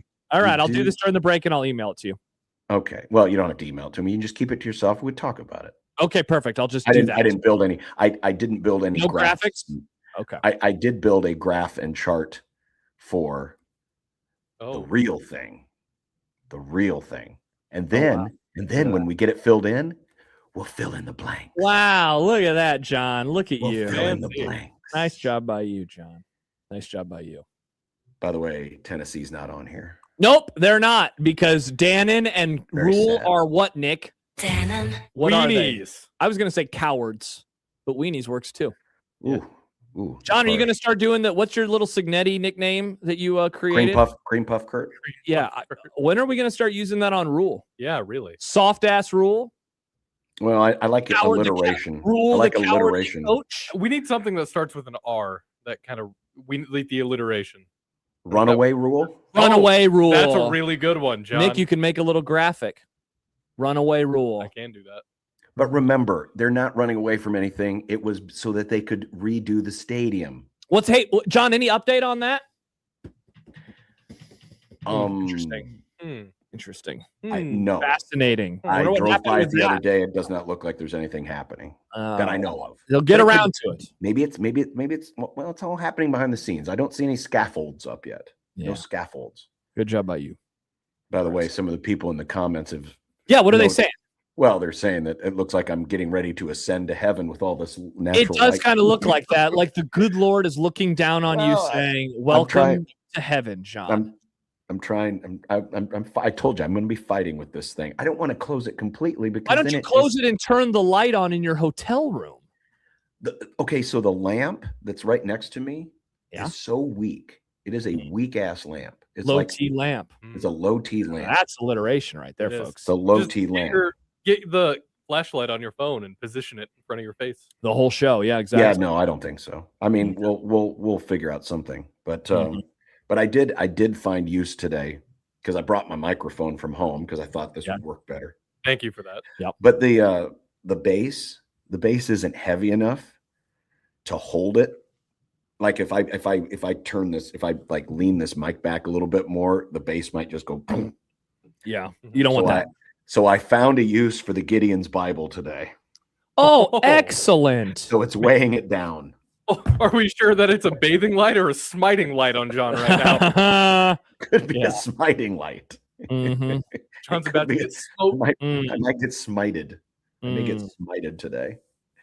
Also, you can email the Grum, John at 1620thezone.com, Josh at 1620thezone.com, into the Equitable Bank Zone inbox. At Equitable, we take banking personally and answer the phone on the first ring. Thank you, old man Doug. Shout out for being a great friend of the Grum. And of course, our show sponsors, Union Bank and Trust. Shout out to them as well. As people. Yep. All right. So you want a big game preview? We'll give you a big game preview. Let's go, baby. And somewhere in the midst of big game preview, we'll find out who's on the availability report. I can't wait to find out. The clock is ticking.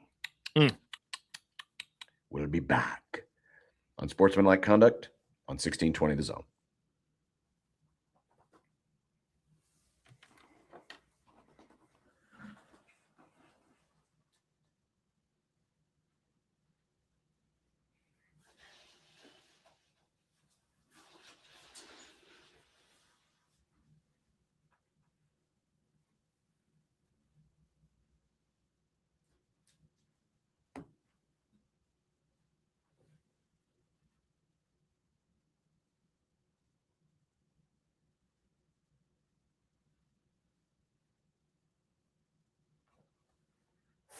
With UBT, you've got total control over your money.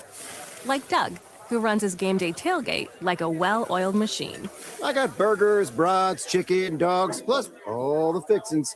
And with the UBT Go app, I can track my food spending from anywhere. Pro move. They don't call me Grill Sergeant for nothing. No matter your goals, UBT helps you feel good about reaching them. Union Bank and Trust. Member FDIC.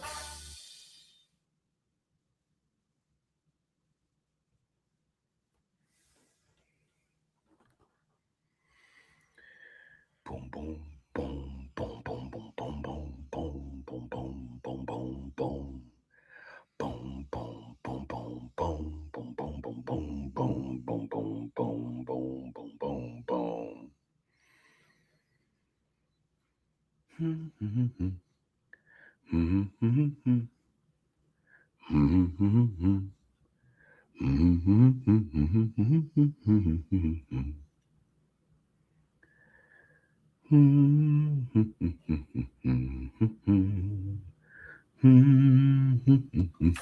With UBT, you've got total control over your money. Like Doug, who runs his game day tailgate like a well-oiled machine. I got burgers, brats, chicken, dogs, plus all the fixins. And with the UBT Go app, I can track my food spending from anywhere. Pro move. They don't call me Grill Sergeant for nothing. No matter your goals, UBT helps you feel good about reaching them. Union Bank and Trust. Member FDIC.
KOZ and Bellevue, Omaha, Council Bluffs. This is 1620, The Zone.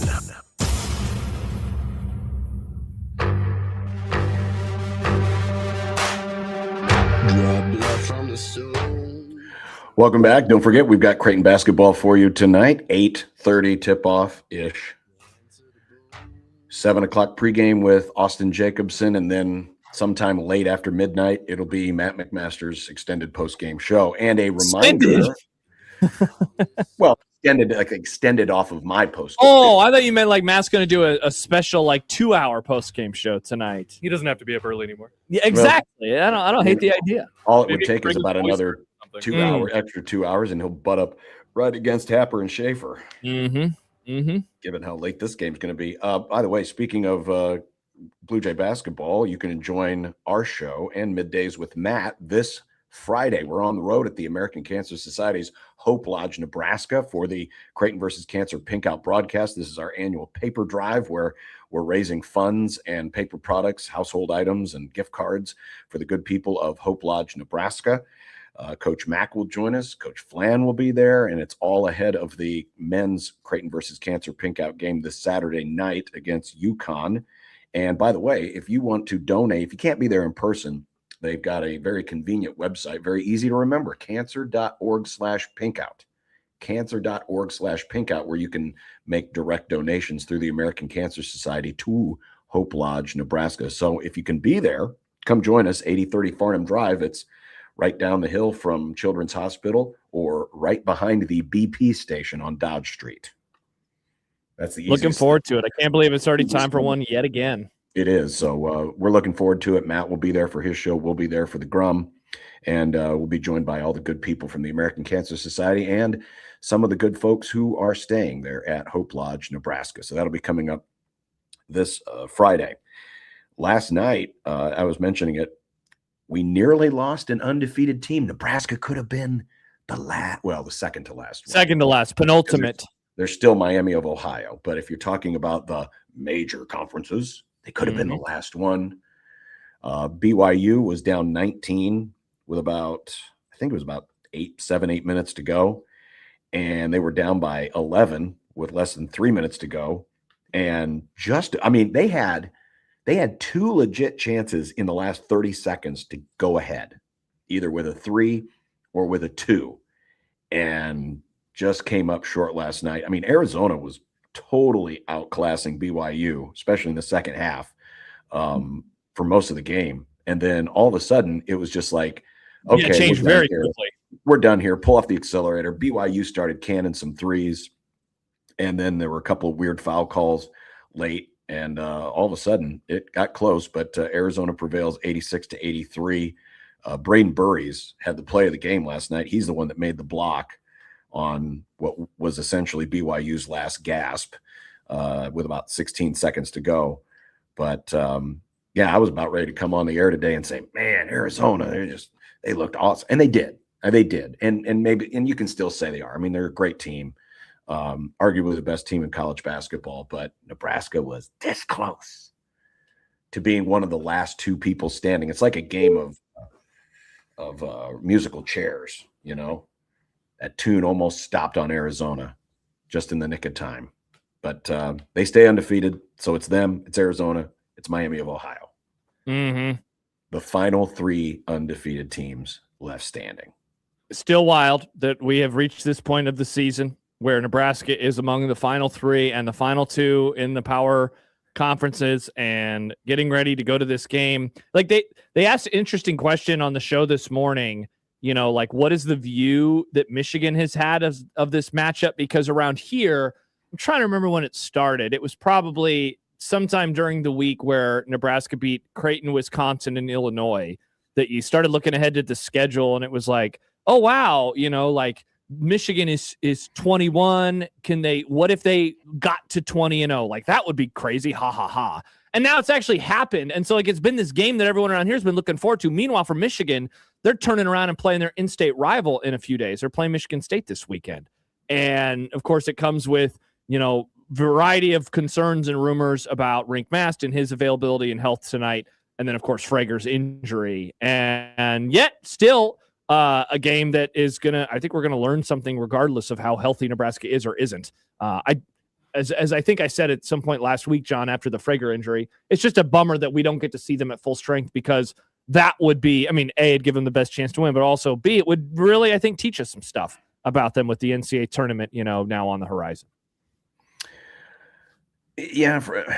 With Michigan, obviously they had much higher expectations than Nebraska did. But when you look back at what Michigan did, and I had a chance to see these guys up close and personal in what was arguably their most impressive win of the year. The game of the year for them, yeah. When they absolutely ran Gonzaga off the floor in Las Vegas, 101-61. It was, I was awestruck.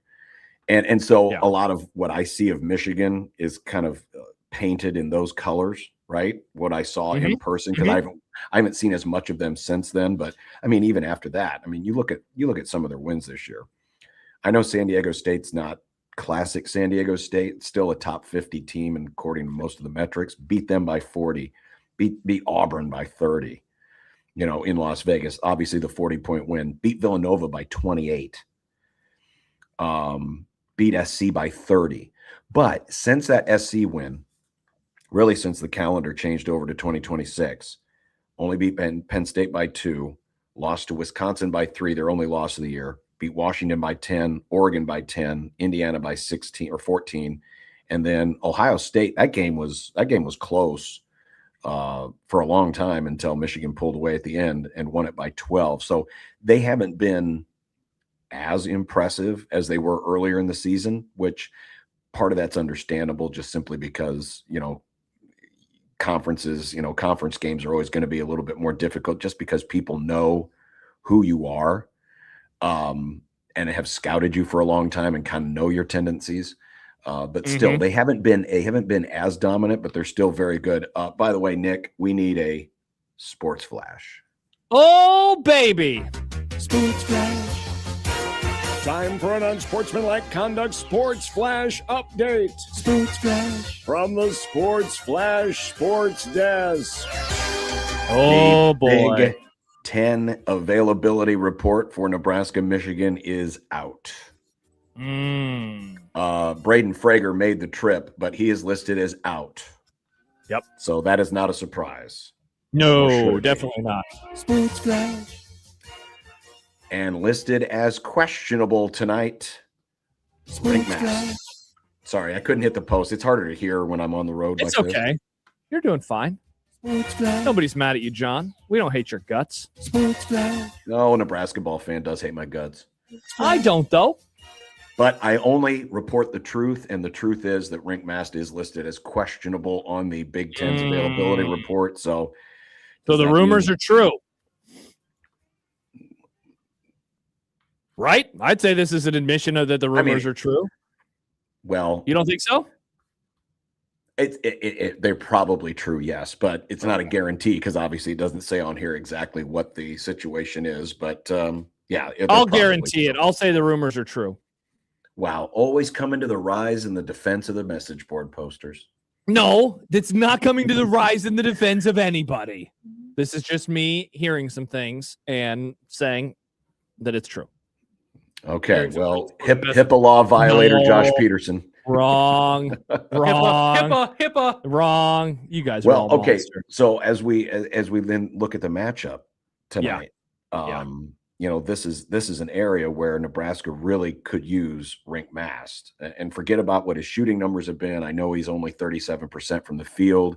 He's only 20% from 3-point range over the last 6 games. But just his presence on the floor, because this is a Michigan front court that is big.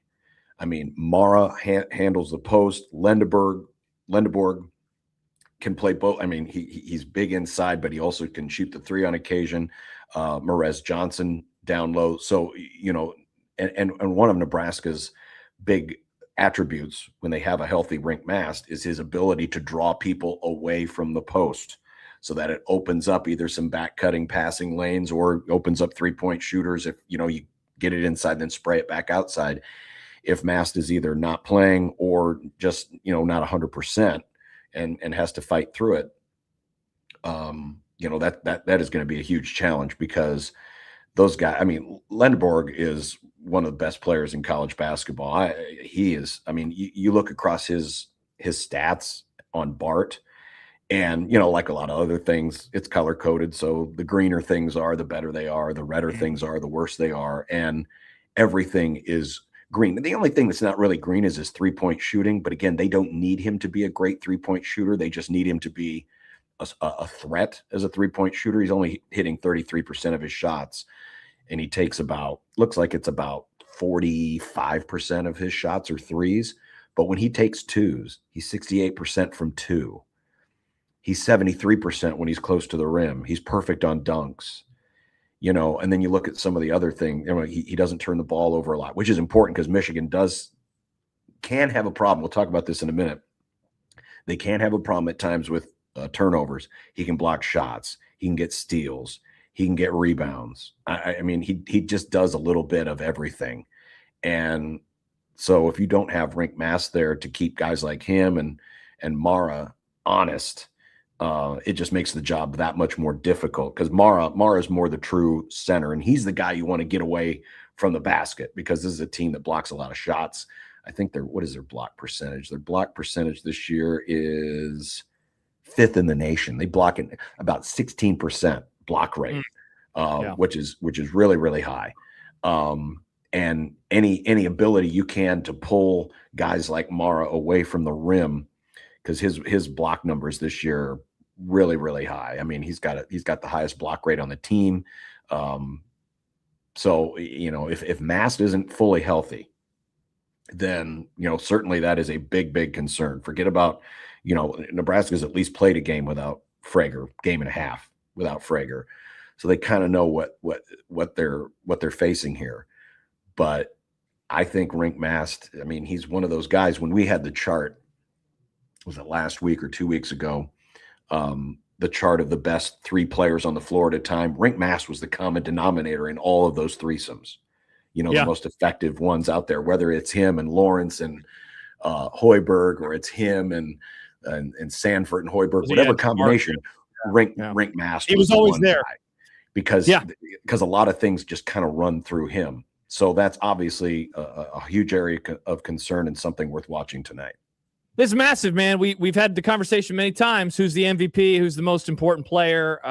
Who does I think I said this to somebody over the weekend, like if there's the sun on the team, who rotates around him? And you could very much make the argument that Rink Mast is that central force that everything kind of goes off of.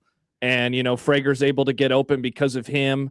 Sam Hoiberg is able to play better because of him. Jamarcus Lawrence, like everybody is important in their own particular ways. And so if he's not fully healthy, of course it sucks. I guess the one thing maybe that you look at and say his numbers have been a little lesser as of late, but I think that, John, you see it, you watch basketball in person, twice a week. It's not just about the things that you see on the stat sheet. It's about the other ways that he is able to affect a game. And so whether or not he plays, I think is kind of beside the point. It's how limited is he? I mean, we ran through the list of if it is indeed the flu or just things like that. If he's tired, if he's not feeling good, if he has muscle fatigue, all of that is going to show itself, for him. How much is he able to internalize it?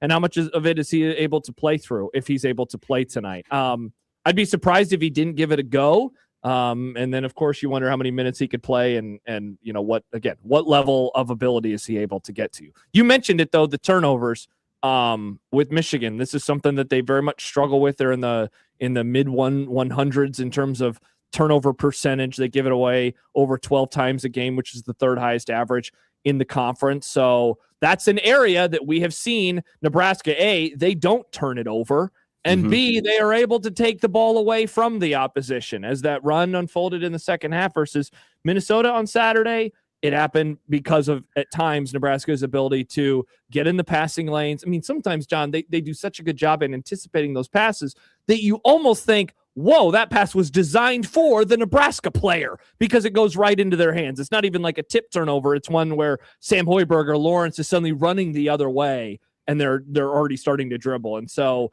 that would obviously be one of those things that if Nebraska can do that well tonight, it makes up for whatever they lose from no Frager and then a limited if he is rink masked. Well, this will be, a game of run. Basketball is a game of runs. Usually it's the team that has the biggest or the most runs that ends up winning it. And unlike the Michigan State game, which was very low scoring, a lot of it because there was a lot of missed shots. But this game, I sense, is going to get up into the 70s at least, just based on the offensive efficiency of these two teams. And so because of that, and you mentioned turnovers, and that was going to be kind of at the heart of what I was talking about. But Michigan they have what, everyone's got a different name for it, but I believe they call it a kill shot. It's runs of 10 or more points. So anytime you can get on a 10-0 run, and they average 1.5 of those per game, which is a pretty high number when you think about it, right? Because a lot of times, a blowout can be built on a lot of 8-0 runs or 6-0 runs, things like that. This is a team that usually gets at least one 10-0 run per game, if not worse or better from their perspective, and sometimes get multiple, which is a huge difference. And so because of that, you're looking at a couple of things: extra possessions. Two ways you get extra possessions. You mentioned turnovers. The other one is offensive rebounds. If there's an area where Nebraska is not strong this year, and some of that is because of they've been good shot makers this year. So obviously you make better shots or make good shots. You don't need offensive rebounds. But the other part of it too is the way they build their defense and they get guys back. And tonight that's important because Michigan's one of the top transition teams in the country. If Michigan gets this game up at a really high pace and they're really running, even though I think Nebraska has the athletes and the ability to keep with them, that's still kind of playing into their hands. So for Nebraska tonight, it's about a controlled aggression more than it is just, hey, put the foot down and, devil may care, go for it. You can't get into that kind of game with Michigan. So you got the transition game, but because Nebraska sends a lot of guys back, again, they don't get a ton of offensive rebounds. But Michigan, on the other hand, they're one of the, they're top 50 in offensive rebounds this year. So even when they're missing, they're getting second chances. Yep. And so tonight, I think one of the keys for Nebraska is you need to be able to score on that first attack and not have to rely on those offensive rebounds because you're probably not going to get them anyway. A, because of Michigan, B, because Nebraska's, going back and building their wall on defense. And then you look at the turnover side, like you mentioned, and that is one area. I mean, like I said, when you go to Bart's page, there's a ton of green for Michigan. There's no red at all, but turnover percentage is a little wonky. It's basically middle of the pack. Meantime, Nebraska's 7th in the country in offensive turnover rate. And, they do a pretty decent job of getting some turnovers. And that's another way where you can get extra possession. So assuming that the offensive rebounding numbers hold, then Nebraska's got to get those extra possessions based on the turnovers. Yeah. And so how will they be able to do that? And it's going to be that kind of give and take between second chance points. If you watch those specialty stats, like I call them, you got your points off turnovers and you got your second chance points. If you look at where Michigan has been weakest this year, it's been on points off turnovers because Penn State got 19 points off turnovers and only lost by 2. Wisconsin had a +7 in points off turnovers. They won by 3. So, it's not a stat that, when you look at it, you go, oh man, Michigan, they have a terrible time holding on to the ball. But if you're looking for those little edges, if it's going to be a close game, that's one area in a team that has so many strengths that could be an advantage to Nebraska tonight. It's they take care of the ball, and Michigan sometimes is a little sloppy on the handle. So, I look for that tonight, and then and when I'd add this too, John. You mentioned the Gonzaga game earlier, and we've all been talking about their early season stuff. They have definitely come back to earth. Like they're still a great team, and they are not losing very often. Right? This is not a team that, for as rough as their January has been, that it's shown in the win-loss column. They have one loss, but I would say this: you watch them now. and I remember the first sign of like, ooh, what's going on with them was the Penn State game a few weeks back, and then they lost later that week to Wisconsin, and so they haven't been this team that just blitzes schools like they were in November. Now, that's to be expected, I think, right? You're playing in conference as good as you are in the non-conference. You get into conference play, and suddenly you're playing teams that you are often matched up against, and they're going to know you really well, and coaches who know your tendencies. So that's not a surprise. But that's the other thing is I just wonder, is Michigan the team that they showed to be in November, or are they just like a little less than that, which isn't like a crime? But they were playing better in November. Which makes sense. Again, they were playing the non-conference, and they were right. I think, again, a lot of that can be chalked up to familiarity breeds contempt. Big Ten schools are just going to be a little more in tune with what you do because they know you, right? They know coaches' tendencies, they know play calls, all of that stuff, the scouting for some of those, and just the natural, rivalry aspect of familiarity and everything. And I think that's part of, where some of this, I'm using air quotes, but it's a downturn in Michigan is coming from. But that said, this is a excellent basketball team. And certainly this, to me, is certainly the type of game where, it's probably not going to go Nebraska's way. It's the biggest point spread that they've faced this year. It's up to 11.5. And I know they beat Illinois with, it was around a 9-point spread, I believe it was, for that game. Yeah, the difference though is this: Michigan's not going to be surprised by anything. No, and Nebraska's a lesser version of themselves now with this stuff too. Potentially, yeah. Well, without Prager, they are, but they're not going to surprise anybody. When they played Illinois, it was still kind of a cute story, and it's easy to maybe overlook and look at the name of the front of the uniform. No one's doing that anymore. No one in the Big Ten, if they got any brains at all, is doing that anymore with this Nebraska team because, as Sip wrote in his column, they're hard to kill. It's so veteran, it's so experienced, they're so comfortable in the system. They respond so well to Fred's instructions that this is a team that they're not going like other Nebraska basketball teams. They're not going to beat themselves. Michigan's going to have to go out and earn it tonight. It's not one of those where Nebraska's just going to fall into a shell. And who knows? Maybe Michigan really lays it on them. And I would caution folks not to overreact to this game for a variety of reasons, because Michigan is just that good. But I think this Nebraska team, has proven a lot, and it's the thing about it tonight. And I know some people are probably already doing the whole compromising thing of, well, we don't have rink, so if we lose, big deal, blah, blah, blah. But if you want to think bigger picture, it's games like this that can determine whether or not you're a 1 seed versus a 2 seed. Yeah, for sure. Or, if you're looking at it from just a simple thing like winning a conference, Nebraska is the only undefeated team left. They win this game tonight. Now, all of a sudden, Michigan's basically 2.5 games back because they'd be 2 back in the loss column with a head-to-head loss. Yeah. So you could almost, I wouldn't say eliminate, but you could really put a kink in Michigan's Big Ten championship hope plans if you win this tonight. So from the practical aspect, still a very important game. Forget about, the emotions of first ever top 5 ranking, biggest regular season game, blah, blah, blah. If you just think about it from the practical sports mindset of, we got a chance to put a dent in this other team's title hopes. We got a chance to not nail down, but, really, really, put a solid bow in our quiver, or our arrow in our quiver for a number 1 seed. These are the kind of games you want to win. So should be really interesting tonight. I hope, just for the entertainment side of it and the competitive side of it, that Mast is able to play at least somewhat close to his full capabilities, because it'll make it for a better basketball game, and it'll give Nebraska a better chance of winning, obviously. Yeah, for sure.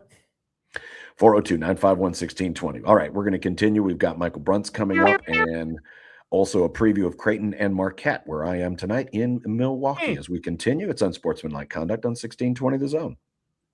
But first, Josh and John here for Underdog Fantasy. The big game now, 12 days away. And with this huge game right around the corner, you can get in on all the action, and you can do so, John, in the state of Nebraska. And because new customers can score $75 in fantasy bonus entries when they make their first $5 fantasy entry, they can make that day even more fun. Find a player that you like on either side. Find a player that you dislike on either side. Go higher or lower on one of those stats, and if you get them right, you could win up to 5,000 times your cash. And John, did I mention they can do so in Nebraska?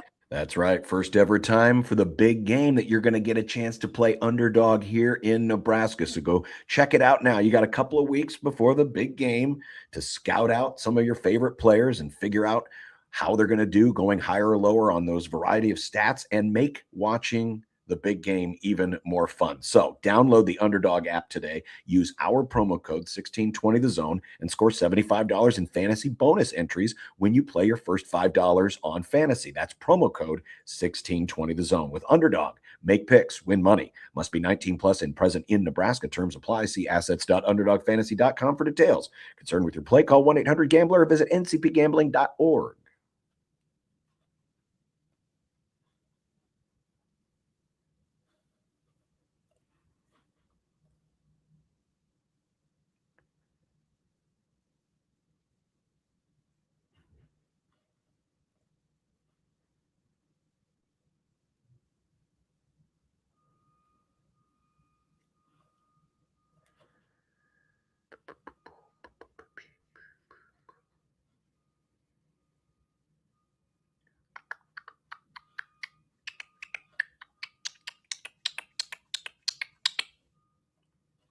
Chilly, breezy, and sunny here on this Tuesday afternoon. High temperatures, mid-20s.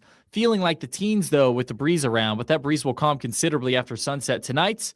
And we'll have clear skies and temperatures dropping all the way into the single digits by your Wednesday morning. Wednesday looks decent. We'll get temperatures into the lower 30s with sunshine for the first half of the day. Probably the warmest day in some time. I'm meteorologist Luke Vickery, KETV Newswatch 7.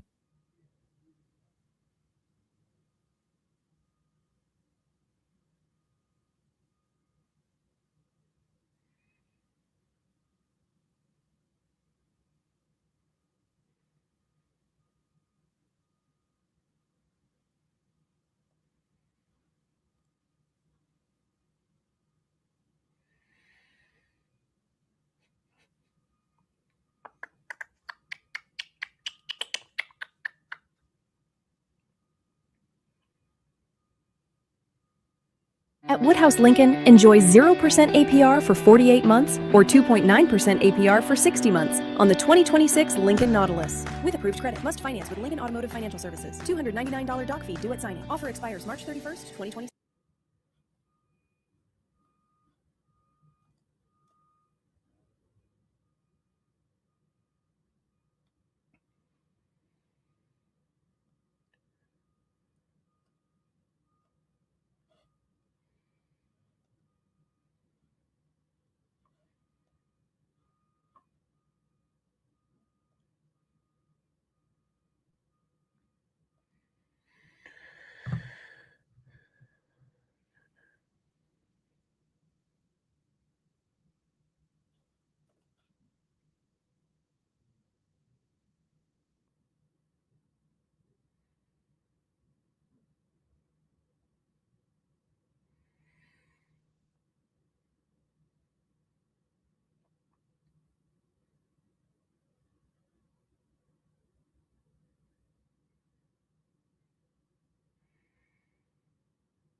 Oh, man.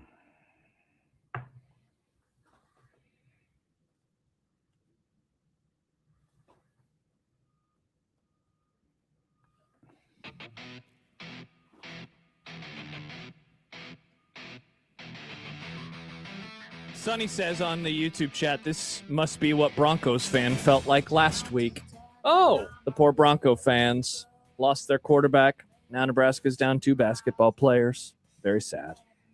They'll be back, though. They'll be Well, back. the Not good news long-term is injuries. they are not playing in the snow. They are not playing in the snow. Ooh, should basketball be played in the snow? Dumb debate. Save that for tomorrow, Nick. Well, no. If you believe some of the whiners on Twitter, this game should be played in a neutral site because we made fun of those whiners for a couple seconds on yesterday's show. Good, because they deserve it. Lose. No, not that. No, you're thinking of different whiners. Yeah, Nick. I know. I'm just you mixed up the whiners that we were complaining about yesterday. Don't forget to enter online at 1620thezone.com for your chance to win our Get Your Together $5,000 sweepstakes. The contest runs through February 24th. Get Your Together 5K sweepstakes. Awesome. Speaking of getting your together, Yeah. the Jays are hoping to do so tonight here in Milwaukee against Marquette. This has been the longest break off since the Christmas break, and it came at a perfect time. It sounds like Jason Green will be good to go tonight, which is definitely good news because they did not have him in the second half against Xavier, and it showed, though. Creighton has given up 86, 88, and 94 points in the last 3 games. Yikes. I looked up, this was a stat that I looked up. They have not allowed 90 or more in a stretch of 3 out of 4 games. So in other words, you take any 4-game stretch, and if inside that 4-game stretch, any 3, they had given up 90 or more. I had to go back to the winter of 1971. Oh my gosh. When I was just a bitty baby. When you were still pooping in your pants. Yeah, now you're just peeing in your pants. Well, he's still pooping because he's getting old. When the last time that has happened. So that's nuts, man. And the crazy thing is Creighton is 2-2 in that stretch, right? Now it certainly took a couple of crazy wins at home to get to that point, but defensively is where everything has really struggled as of late. They've allowed 83 or more points in 4 straight conference games for the first time ever. This is in any conference game, 4 straight. That's wild too, because back in the Doug era, a decade ago or so, it's not like we were talking about Creighton's defense. Those teams were known for their offense and their offensive prowess, and so it's wild that them, especially given that they were often in high scoring, or at least they were themselves scoring a lot of points, that they didn't have a similar streak like this. I mean, it really just shows how far they have fallen on defense, and it just, especially like year over year, and how doesn't really seem like there's an end in sight to come out of this, right? Like it's January now. It's almost February. It'll be February on Sunday. There's not a fix coming in this regard. Maybe it won't be as bad, but it's not like they're going to be able to become like a really good lockdown defense at any point moving forward. Well, I think a lot of this has kind of coincided, as Green's shoulder has, for lack of a better term, deteriorated a bit as the season has gone on. Teams have been more aggressive at going at him. And again, familiarity breeds contempt. It's not like, Creighton's defense it looked like it had turned a corner. When Mac made the lineup change and put Ty Davis in and moved Green to the 5 and, shifted some pieces around, obviously, Harper started coming off the bench. It looked like, things had kind of stabilized a bit. But then, like I said, with the familiarity of conferences and, just the way certain teams are built, of the last 3 games, 143 points, I believe the number has been in the paint.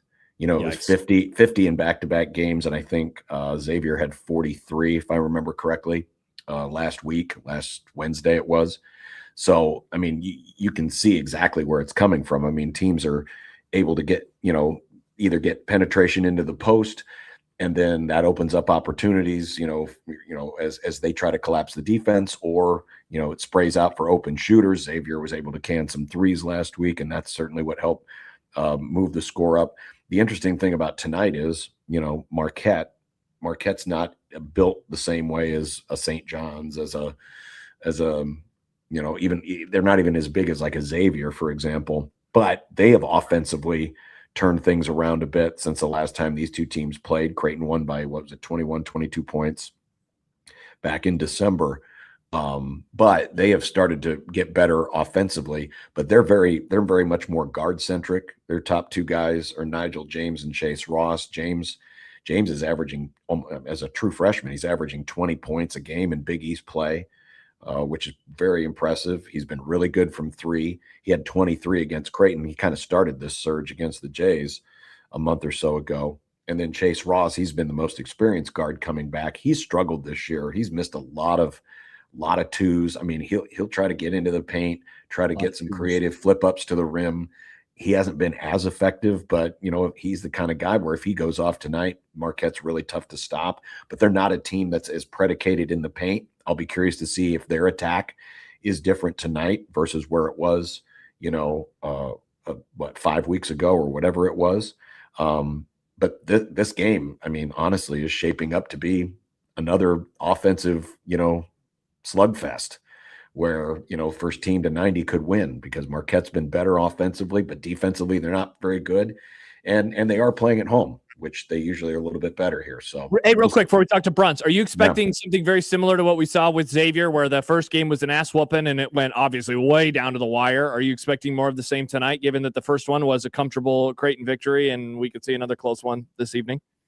Oh, I have no question it'll be closer tonight. No question at all. It'll be closer tonight because they're at home, and the other part of it too. If you remember back to the first game, it was that 2.5 minute stretch of Nick Graves going off and going out of his mind. That was really the difference in the game, right? Mm-hmm. Because Creighton was trailing by a possession, or I think it was one or two possessions. Then he went on that stretch. The rest of the team followed suit. It was something like a 24-5 run or something crazy like that. And then it was pretty much, hold your stiff arm out the rest of the way. That was the difference in the game. If you don't have that kind of an outburst tonight, it could be very much a back and forth game. And, like we said with the Nebraska-Michigan preview, the team with the biggest run probably wins. So, I have no doubt in my mind. I think tonight will be a lot closer. Closer. Oh, wow. Look, the sun's really coming through. Yeah, now. people, God is the rapture has started. Let's see if you disappear. I haven't been watching the screen. I've been looking at my notes. As Wood Africa writes, is John ascending to the big basketball court in the sky? Now, should we be more concerned if John doesn't disappear? No, I think that would fit. Wow. Yeah. Sorry, John, you're not getting raptured. Yeah, I don't think God wants you. I guess we'll find out if I survive. After this commercial break, Michael Bruns will join us next. We'll talk more about tonight's Nebraska basketball game and get his thoughts on Big Ten schedule release. We're an hour away from Big Ten schedule release, and I'm going to walk into the light on 1620 The Zone.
Here's a story of a man named Brunsey who covers Husker sports, boys and girls, like football and basketball, even weightlifting, like front squats and curls. Then one day, good old Brunsey called a talk show, and acting on what they thought was a hunch, John and Josh wanted to start a family.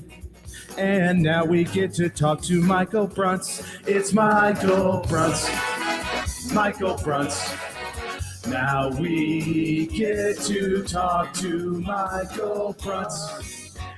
See, this is why I wanted to keep the shades open. Now it looks like I'm in, dark room. It looks way better. You look so much better than you did. I don't like it. I liked it better when I was. Open the windows back up, John. To the rapture. I didn't want to. Open the windows back up. I didn't want to test people's big screens or computer monitors. Michael Brunt's joining us from Husker 247 on the Prairie Flower Casino Zone hotline. Brunt, I'm in Milwaukee, where it's very cold, but the sun is still shining brightly through my curtains here in our hotel room. Yes, the sun always shines brightly in Milwaukee. I think there's a song by that title. How is Milwaukee, by the way? I've never actually spent much time there.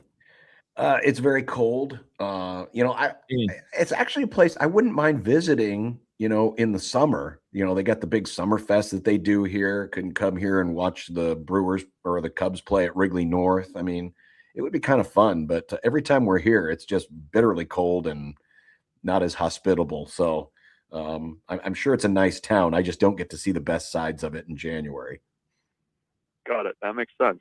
But yeah, that's probably the best Milwaukee could hope for this time of year. So full-throated praise there. Bruns, how we feeling? 2 days gone by. Obviously, I have to imagine that you were, preparing yourself, as we talked about last week with the Bo Nix injury. But how are we doing? Not bad.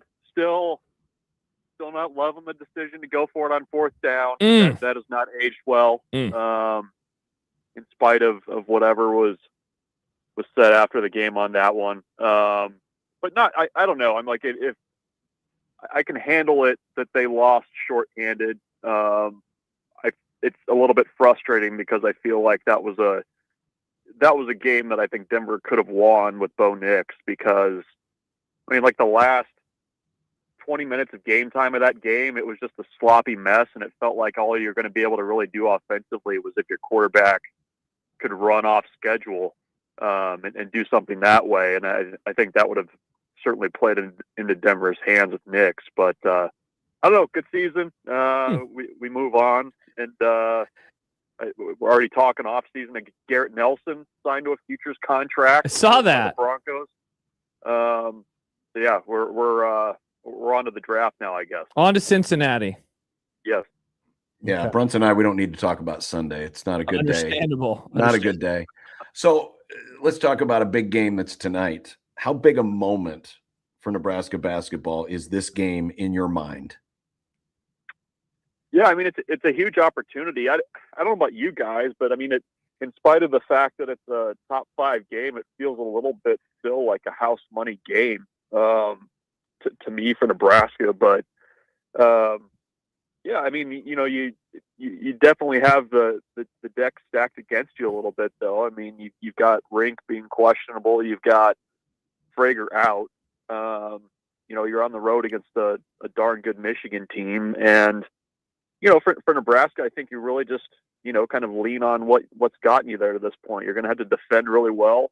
You're probably going to need not a transcendent night, but a pretty darn good night from Sanford on offense to give you a shot. But I don't know. It's unfortunate Nebraska's not going into this one full strength, because I think it could actually be a pretty good back and forth fight. But this one definitely makes it a little bit more difficult for Nebraska. So big opportunity, though. If you come out of that one with a win, that's a season maker for a resume that's already pretty darn good. Yeah, Brunson, it sucks because, like, obviously, a lot of us around here have been looking forward to this game for a little bit. I'd say going back to the Illinois game when Nebraska won that, and it's like, whoa, could they, what kind of record could they have going into Ann Arbor? And they've gotten here with a 0 in the loss column, and yet I feel like it has lost. I don't want to say it's lost its shine, but it was already going to be an uphill battle, and now even more so without one of the most important, 5 players in Frager, and let's see what happens with Rink Mast. And you could make an argument he is the most important player. So I feel like it's lessened my, anticipation for it a little bit. Yeah, no, that's fair. I mean, that's definitely fair. I mean, and unfortunately for Nebraska though too, as much as everybody's kind of focused on, what's the seed going to be, like Nebraska's also in a conference race here. And Michigan's got 2 top 5 or 2 top 10 matchups this week as well. They've got Michigan State later in the week. So, with kind of the way the Big Ten schedule is broken out too, a lot of the teams that are kind of in Nebraska's neighborhood towards the top of the standings have yet to play one another. So, this game matters for more than just kind of perception and seeding and all that. I mean, you're talking, the actual conference race itself too. So, it is unfortunate, though, that, Nebraska is definitely not full strength because, like I said, I mean, I think Nebraska does some things that, at full strength would allow them to stand in there with Michigan pretty well. But we'll see how they do shorthanded. Brunsey, since the last time we had you on, we found out that both Trey Taylor and Tay Ellis are leaving their respective hometowns and high schools to come to Nebraska and essentially take an early redshirt year by playing their final year in high school at Millard South. I'm curious how you met with this news, and is this just kind of the thing that's going to be now done from now on, that Nebraska is going to see more of its recruits maybe come to Omaha, come to Lincoln a year early so that they could essentially get a head start on their college career? Yeah, it'll be interesting to see what kind of the long-term trend is. At least with Trey, he's obviously been, about as dialed in as he possibly could be as a committed recruit. Going back to the 15 years I've done this, like I can't recall one player that's, been as much of a vocal peer recruiter, also just being in town as much as he has been. I mean, he was here at every summer camp in June. I mean, he basically lived in Lincoln already for the month of June last year. And, is that going to be the case going forward for Nebraska? I don't know. I mean, I think there's probably a bit of a special kind of player that you need to be able to do something like that. But there's also advantages. I mean, from Nebraska's point of view, you're going to have, your future quarterback in town as much as he wants to be, have as much access to the facility as he can, kind of learning the offense as he goes along in addition to everything else. It kind of is at least for the program, a pretty nice thing to have that ready-made peer recruiter nearby kind of at the call whenever you had big recruiting weekends. So, in the near term for Nebraska, it's great. Is that going to be the case, 2-3 years down the road? I don't know, but, definitely for the program, you can see where, getting him involved as much as possible has been a pretty powerful thing. I mean, I think a lot of the guys that are in the class already, or at least are considering Nebraska nationally, are doing so in part because of what Trey Taylor's done as a peer recruiter and kind of getting the Nebraska name out there, while also being a heck of a quarterback in his class as well, with what he's kind of shown not only in Chicago but also out on the 7-on-7 circuit. Brunt, given the amount of time he's going to spend inside the program, is there going to be an argument to be made that there might not ever be a player as well mentally prepared to hit the ground running for, football practices and training and all those types of things when that's actually official? Yeah. I mean, I don't know. I don't know how you could be more prepared. By the time he actually signs and gets to campus, next year this time, he'll have another full year of kind of, doing the camps again with Nebraska's coaching staff. He'll have a really good understanding of kind of what Nebraska wants, in their quarterbacks and how they want watch film and all the stuff that, sometimes takes guys a little bit of time to kind of get their feet under them when they get to college. So, I mean, I don't know, too many guys that are going to, spend this much time around a program without actually being in it. So that's a pretty big advantage, especially going into, what it looks like next year where, you're going to have Latif, you're going to have Kalen, but, Trey Taylor is going to come in there and try to compete as well. And isn't going to be as far behind as most freshmen are when they show up, just based on the experience he's had so far. It would appear, Michael Bruntz, Husker 24/7, that Nebraska is not going to add anyone out of the portal at the running back position. Looks like Marty Brown and the entire Miami running back core is staying put in Coral Gables. Would you have been surprised by this if I'd have told you this a month ago? I mean, a little bit. I mean, I think just based on, I would have been certainly more surprised prior to the bowl game if you would have told me that. I think after the bowl game, kind of seeing Mekhi Nelson a little bit. I mean, you can kind of see, what the road forward looks like for him. But I mean, going back a couple of weeks ago, Matt Rule sounded pretty resolute that they like what they have in that running back room, and that hasn't changed for a couple of years. So I guess when somebody says that, you kind of take them at their word with the way that they're going to move forward. So it's more of a risk this year for sure. Emmett Johnson had a little bit more of a track record last off season coming in to kind of being the featured back than what either of Nebraska's running backs do. So a little bit more of a risk there, but that as good as Emmett was, I mean, the thing that kind of made it difficult, at least for, fans and people outside the program that aren't at every practice, you just didn't see it, Like, I think they have confidence in what they can do with those guys, but, from the outside, I think you're probably at the point now where you need to kind of see it to believe it. So, forward they go with what they've got, and they're going to have to make sure that they're able to hit with one of those less experienced guys for the second year in a row. What are we expecting from Big Ten schedule release 45 minutes away? Pain. We're expecting pain. Sounds about right. I mean, I'm curious to see what November looks like. I mean, that's always, you got the road game at Iowa. But what's the road kind of into that matchup look like?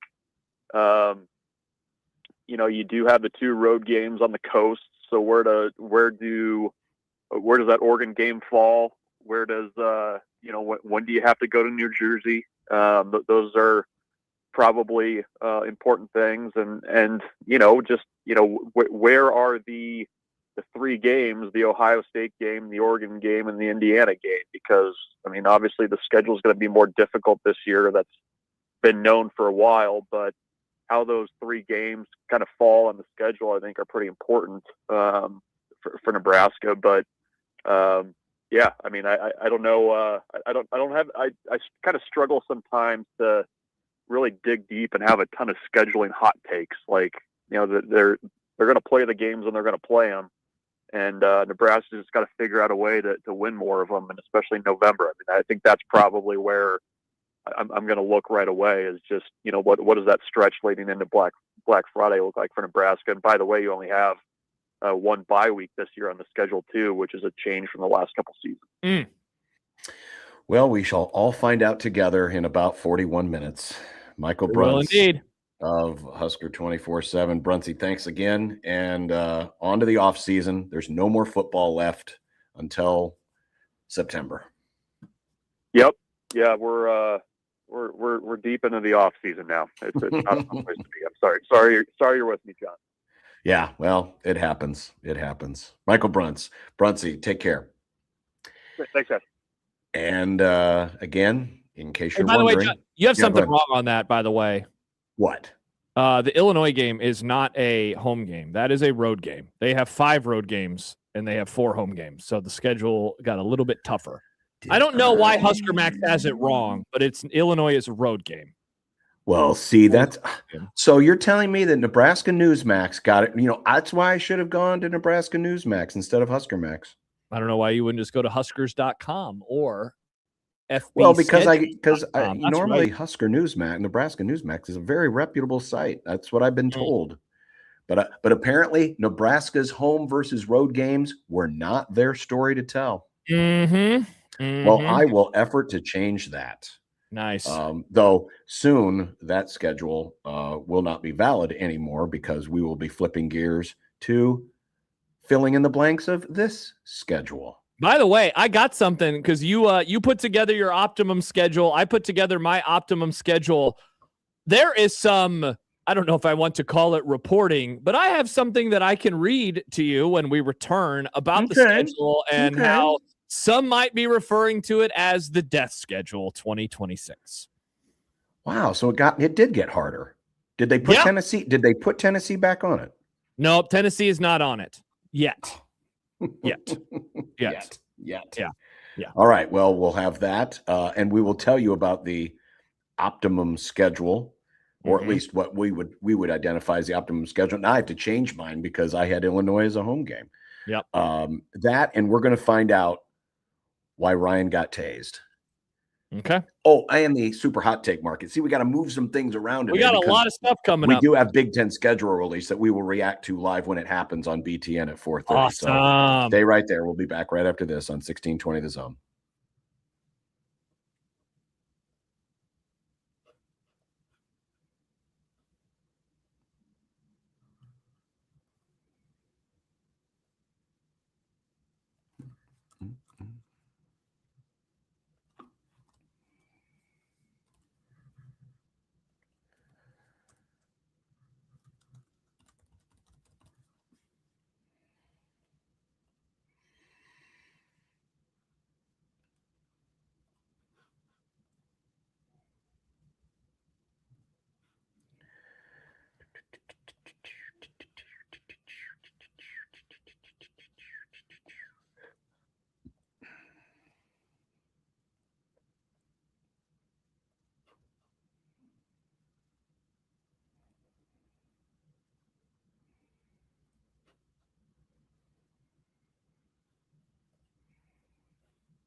Man, this has messed up everything now because I got to rethink the whole deal. I guess I don't have a preferred schedule anymore. Oh, well. Oh, no. Well, that's all right. You had better information than I did because you went to Huskers.com instead of Nebraska Newsmax. But Dynasty Combat Sports kicks off the New Year's Knockout in the Metro. It's on Saturday, January 31st at Liberty First Credit Union Arena.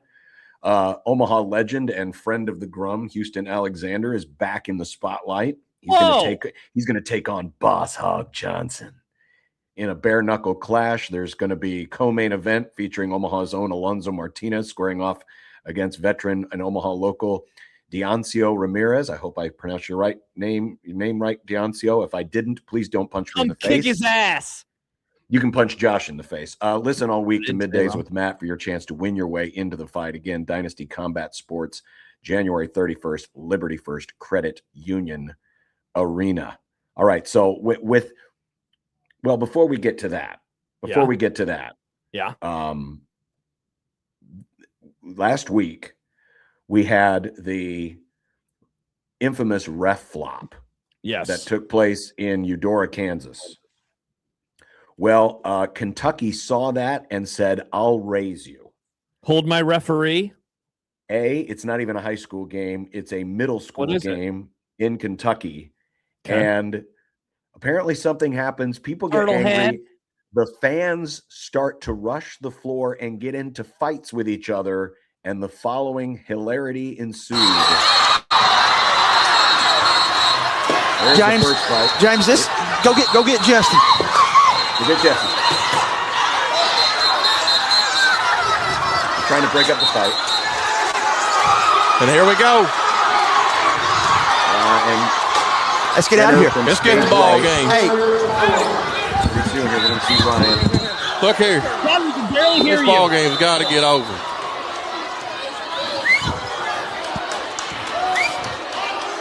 Yeah, let's go. This game's over. Ain't no sense doing this. We'll get somebody hurt bad. This game's over. Yeah, you can't get this. This game's over. And they just tased dry. This ball game is over. All right. So we're going to zoom in here. You know what this reminds me of, Josh? What? This reminds me of when Lee Harvey Oswald got taken out by what's his name? The bar owner. Jack Ruby? Nice. Yeah, Jack Ruby. Comes in from the same angle, hits him in the JFK. same spot in the body, and Oswald goes down. But we got the best drop of all time. And they just tased dry. Tased Ryan. And they just tased dry. They sounded so freaked out. We got to get out of here. The game's over. So was the game actually almost over, or was this early in the game? Well, Do you know? what was not seen in the video, very shortly after this, they said, yeah, we got to sign off. And they just signed off and basically went to color bars. And so I don't know if the game actually ended there or not, but I'm guessing it probably did. Some say they're still getting tased. Dennis says, I think the lack of surprise about Ryan getting tased says that this was not Ryan's first time being tased. That's a great way to view. They were so tased Ryan. And they just tased dry. Yeah, like, Ryan. He's always be getting tased, though. He gets tased every Friday night out of the bar. Man, those accents from that part of the country are so good. I remember one time I was down in Arkansas. John, this was of the famed week of flowers being sent to a girl. Remember when that happened? Anyway, I was out of town, and my friend and I were hanging out with this guy in Arkansas, and we were driving with him, and he started talking, and he talked for like 2 minutes, and my other friend goes, I'll be honest, I didn't understand anything you just said because his accent was so thick. It was worse than, they tased Ryan. My great and they just tased dry. Tased Ryan. My great grandfather was from Louisiana. He was hella Cajun. Oh, I bet. I never understood a single thing he said except when he laughed. He'd go, You understand laughter. Yes. That's good. Yeah. Laughter is the common We'd be language. like, shrimp ball. Again, this is arguably the best play-by-play call of the year. I don't know if we're going to get any better than this. John, I have no fear. You will deliver the goods. You will deliver the this beats horse crap call. You stop it. No, it doesn't. And I'm telling you right now, Taze Ryan's not going to end up on awful announcing and on Sports Center. Nebraska could end up winning the national championship, and there's no way Pavelka is going to beat this call. I mean, just the very Walter Cronkite way of just very straightforward delivering the news, and they just Taze Ryan. It's among your worst takes. It's the best. It is absolutely the best. I don't know why you don't think this is great play-by-play. It was good. I'm just saying there will be something not over better. the top. This is you the could best. be a little more excited talking about Ryan getting tased. Oh my God, they just tased Ryan. Yeah, No, John, I'd much rather hear you call the tasing of Ryan. Wait a minute. Yeah. You play it again, Nick. Listen to this. They tased Ryan. And they just tased Ryan. They just tased Ryan. There he goes, getting tased again. It's so perfect. It happens at the happy hour that happened last night. If he would have been screaming it at the top of his lungs, it wouldn't have been as good. This delivery was the best. Absolutely the best. And by the way, Ryan, kudos to you for taking one on the chin. By the way, man, he went face first. Those suckers. Yeah, hopefully Ryan's doing okay. Do we really hope he's doing okay? I mean, he shouldn't have been out there in the first place causing all this. I don't want ruckus. anyone to get tased. Yeah, I can hope that he's okay. He seems, I don't know. It seems based on the way that there was no one surprised by the fact that he got tased. Tells me Maybe he's Ryan. been tased many times before. Maybe it's a party trick. He's probably a tased veteran. Travis says Ryan being tased hasn't surprised anyone in that town for 20 years. Yeah, that's probably true. That's probably true. All right. So as we mentioned, Big Ten schedule release is coming up in 30 minutes, but unfortunately, because I got bad information. Yep. Illinois, yes, is indeed a road game. So it's 5 road and 4 home. This totally changed everything because, I was trying to come up with my preferred schedule. Like what would be, it's kind of a combination of what I would like to see, but what also would probably benefit be best Nebraska for the team. Yeah. That's how I built mine, by the way. I tried to build one to benefit Nebraska because they aren't very good right now and they need to find wins. And as you mentioned, and a couple of people have mentioned, this is only a 1 idle week year. So there will not be a second off week, which Rule actually said during the season that he likes it better this way. We'll see if he feels that way when November arrives and they're playing in the throes of the death schedule, but that's what he said during last season.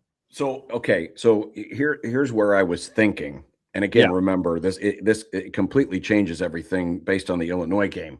Yeah. But the first date that is open theoretically is the 26th of October. Now, I guess the Big Ten could wait, you want them to have an off week right away? No. I'm just saying they could. I mean, they could. This is where that would be horrible if they had an off week after North Dakota.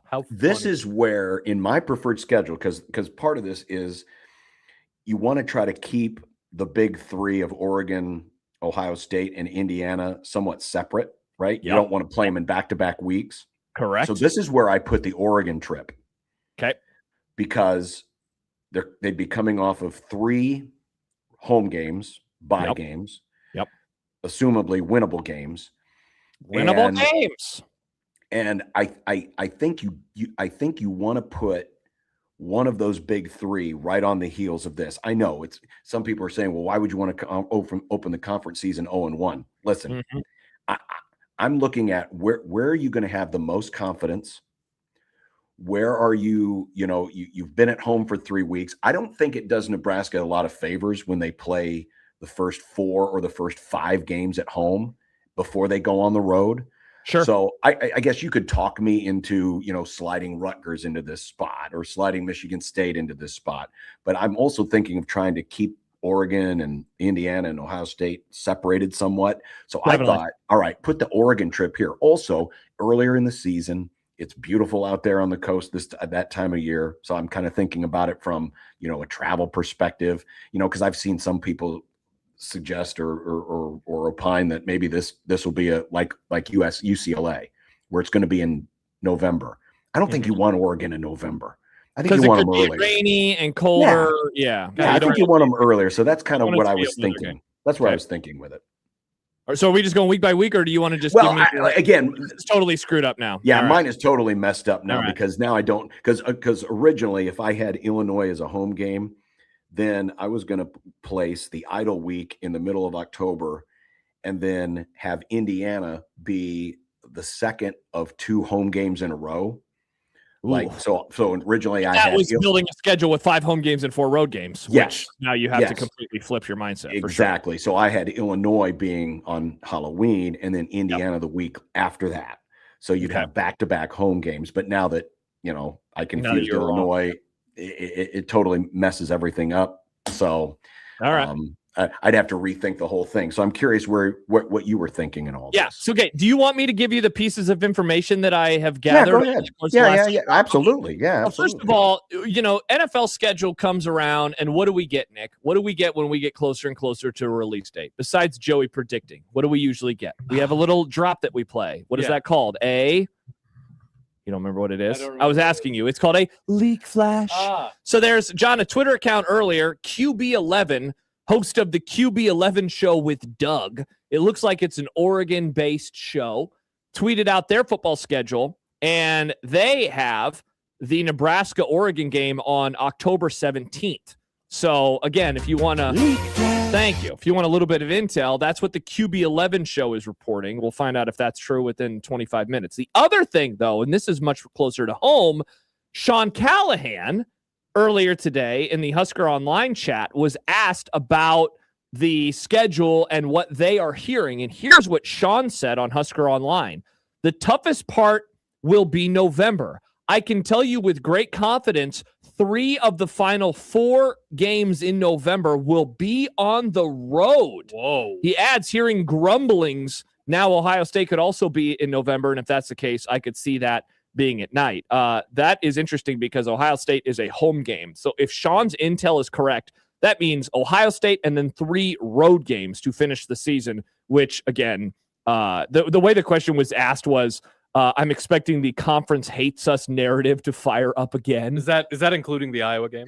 That would include the Iowa game. And by the way, the Iowa game we're presuming on Black Friday because that's usually a safe assumption. That is a very safe assumption. Yeah, and the other thing is, we mentioned one idle week this year. The idle week will not get to take, I guess it could take place in November, but if Sean's information is correct and they're playing Ohio State and 3 road games, that would mean the idle week will come elsewhere in the season because this year's November is a 4 Saturday November. So it's not a 5 Saturday November. All right. So with all of that aside now, John, I liked your mindset.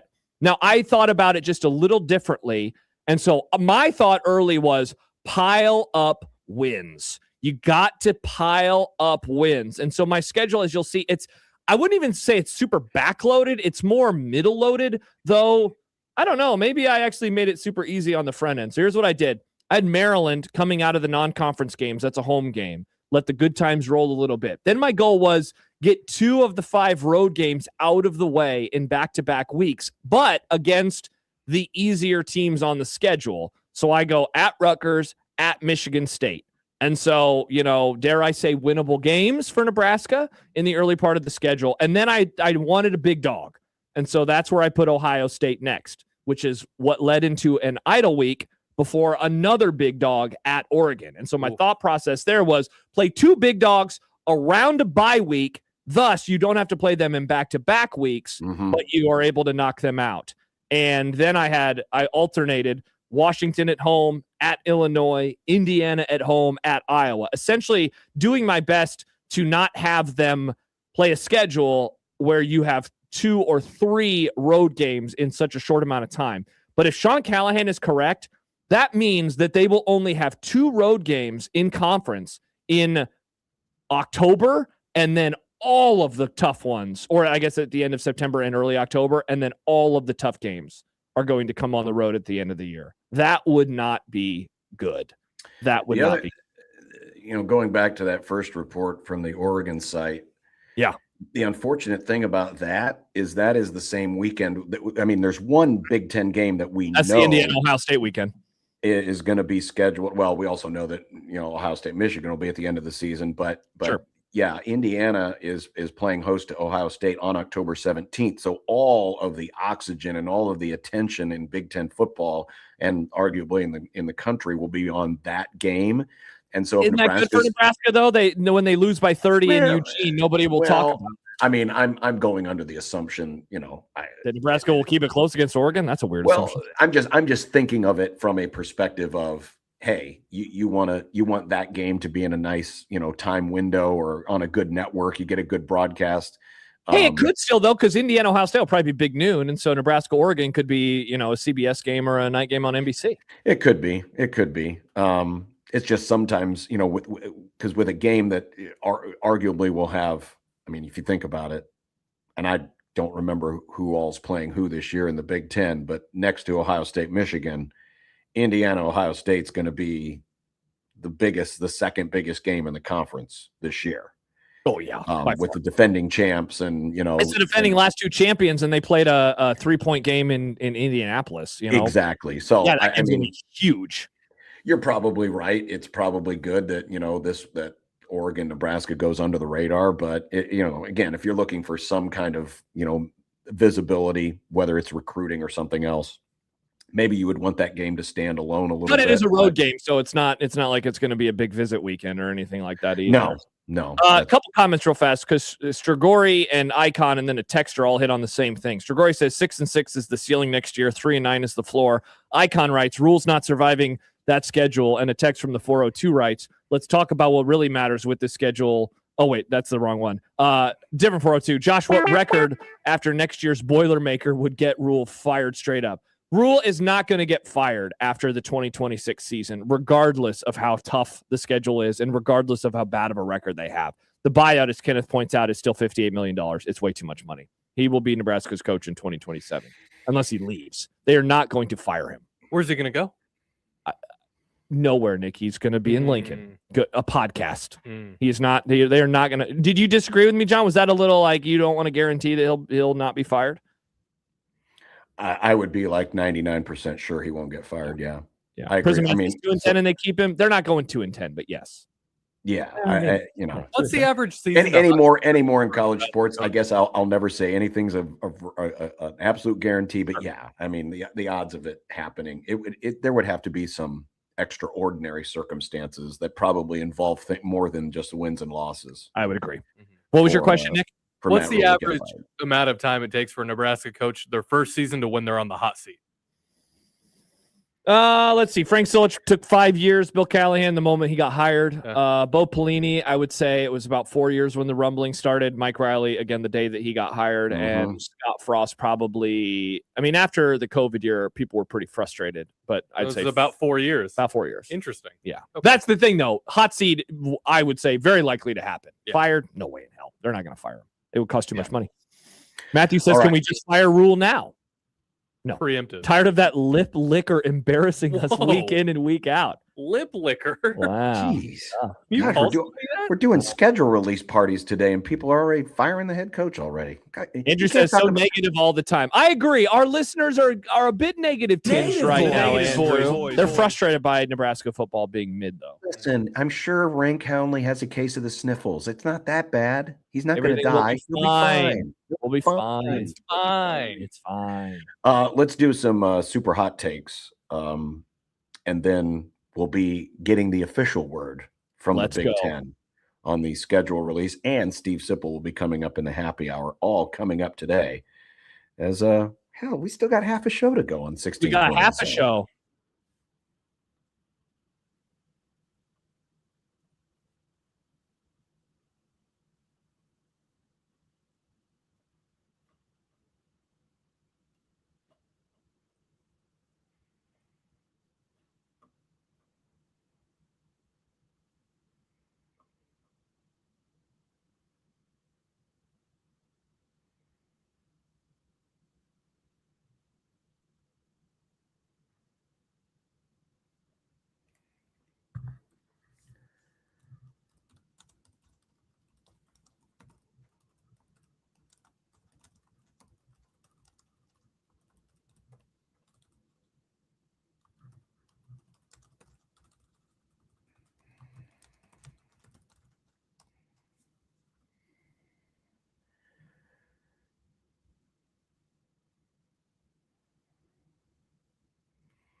It is time to head to the super hot take market.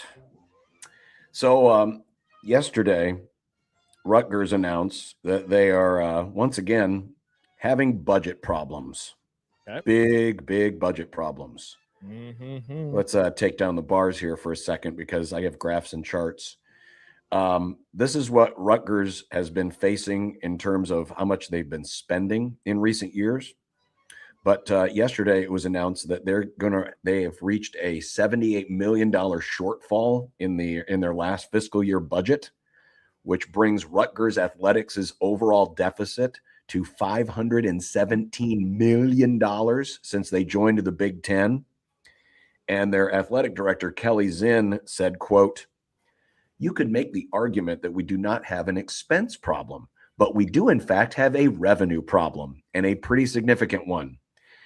When Rutgers is saying things like we have a revenue problem, it's time to get worried because they're going to be looking for new ways to make money. Remember, they're in the richest conference in all of college sports. Nobody gets more money than the Big Ten. And yet Rutgers is saying we still have a revenue problem." When you look at the chart that I have on the screen for those of you watching in, this is what Rutgers spends on sports. So this isn't their deficit. This is what they spent. The budget when they first joined the Big Ten was $70 million. It is $193 million today. That is an increase of 175%. And you're telling me you don't have a spending problem, Rutgers? What's the hot take? The hot take is when people like this are saying things, I wonder how many other people inside the walls of the Big Ten are saying the same thing, saying, no, we in fact don't make enough money. We need more money, which leads to more bad decisions and more weird and crazy, stupid ideas. So I'm a little worried that this is going to trigger even more folks to say, oh, we've got to expand the playoff to 180 teams. Oh, interesting. I didn't think that was going to be your angle. I thought your angle was going to be private equity.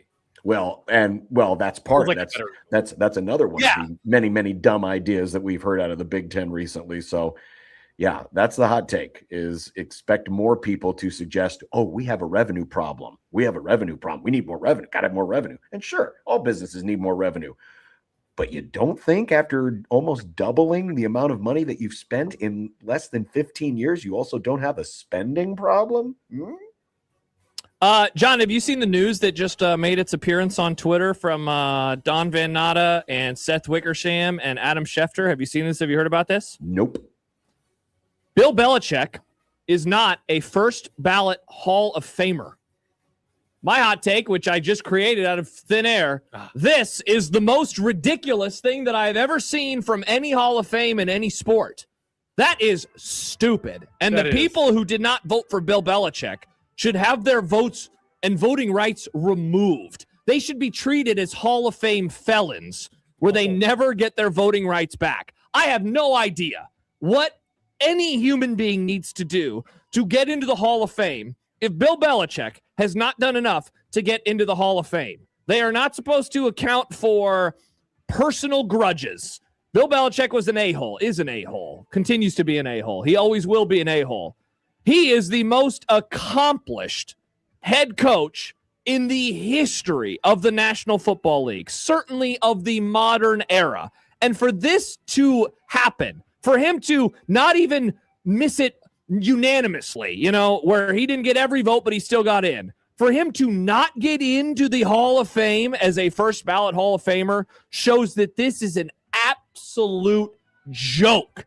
Again, remove the voters from the Hall of Fame. If you did not vote for Bill Belichick, 6-time Super Bowl champ as a head coach, 2-time champ as a defensive coordinator, architect of one of the great game plans of all time in the Giants' win over the Bills in the early 90s. If that man is not warranting a first ballot Hall of Fame entry, nobody is. Absolute idiots. The NFL Hall of Fame, or the Professional Football Hall of Fame, it's not the NFL Hall of Fame, has long annoyed me in a way more than some of the others because of the secrecy that they hide behind, where Peter King would often write about, hey, here's what happened in terms of the minutes we spent discussing this person and the minutes we spent discussing this person. But he wasn't able to say who he did or didn't vote for because those are the rules. This is ridiculous. I don't understand how something like this can happen.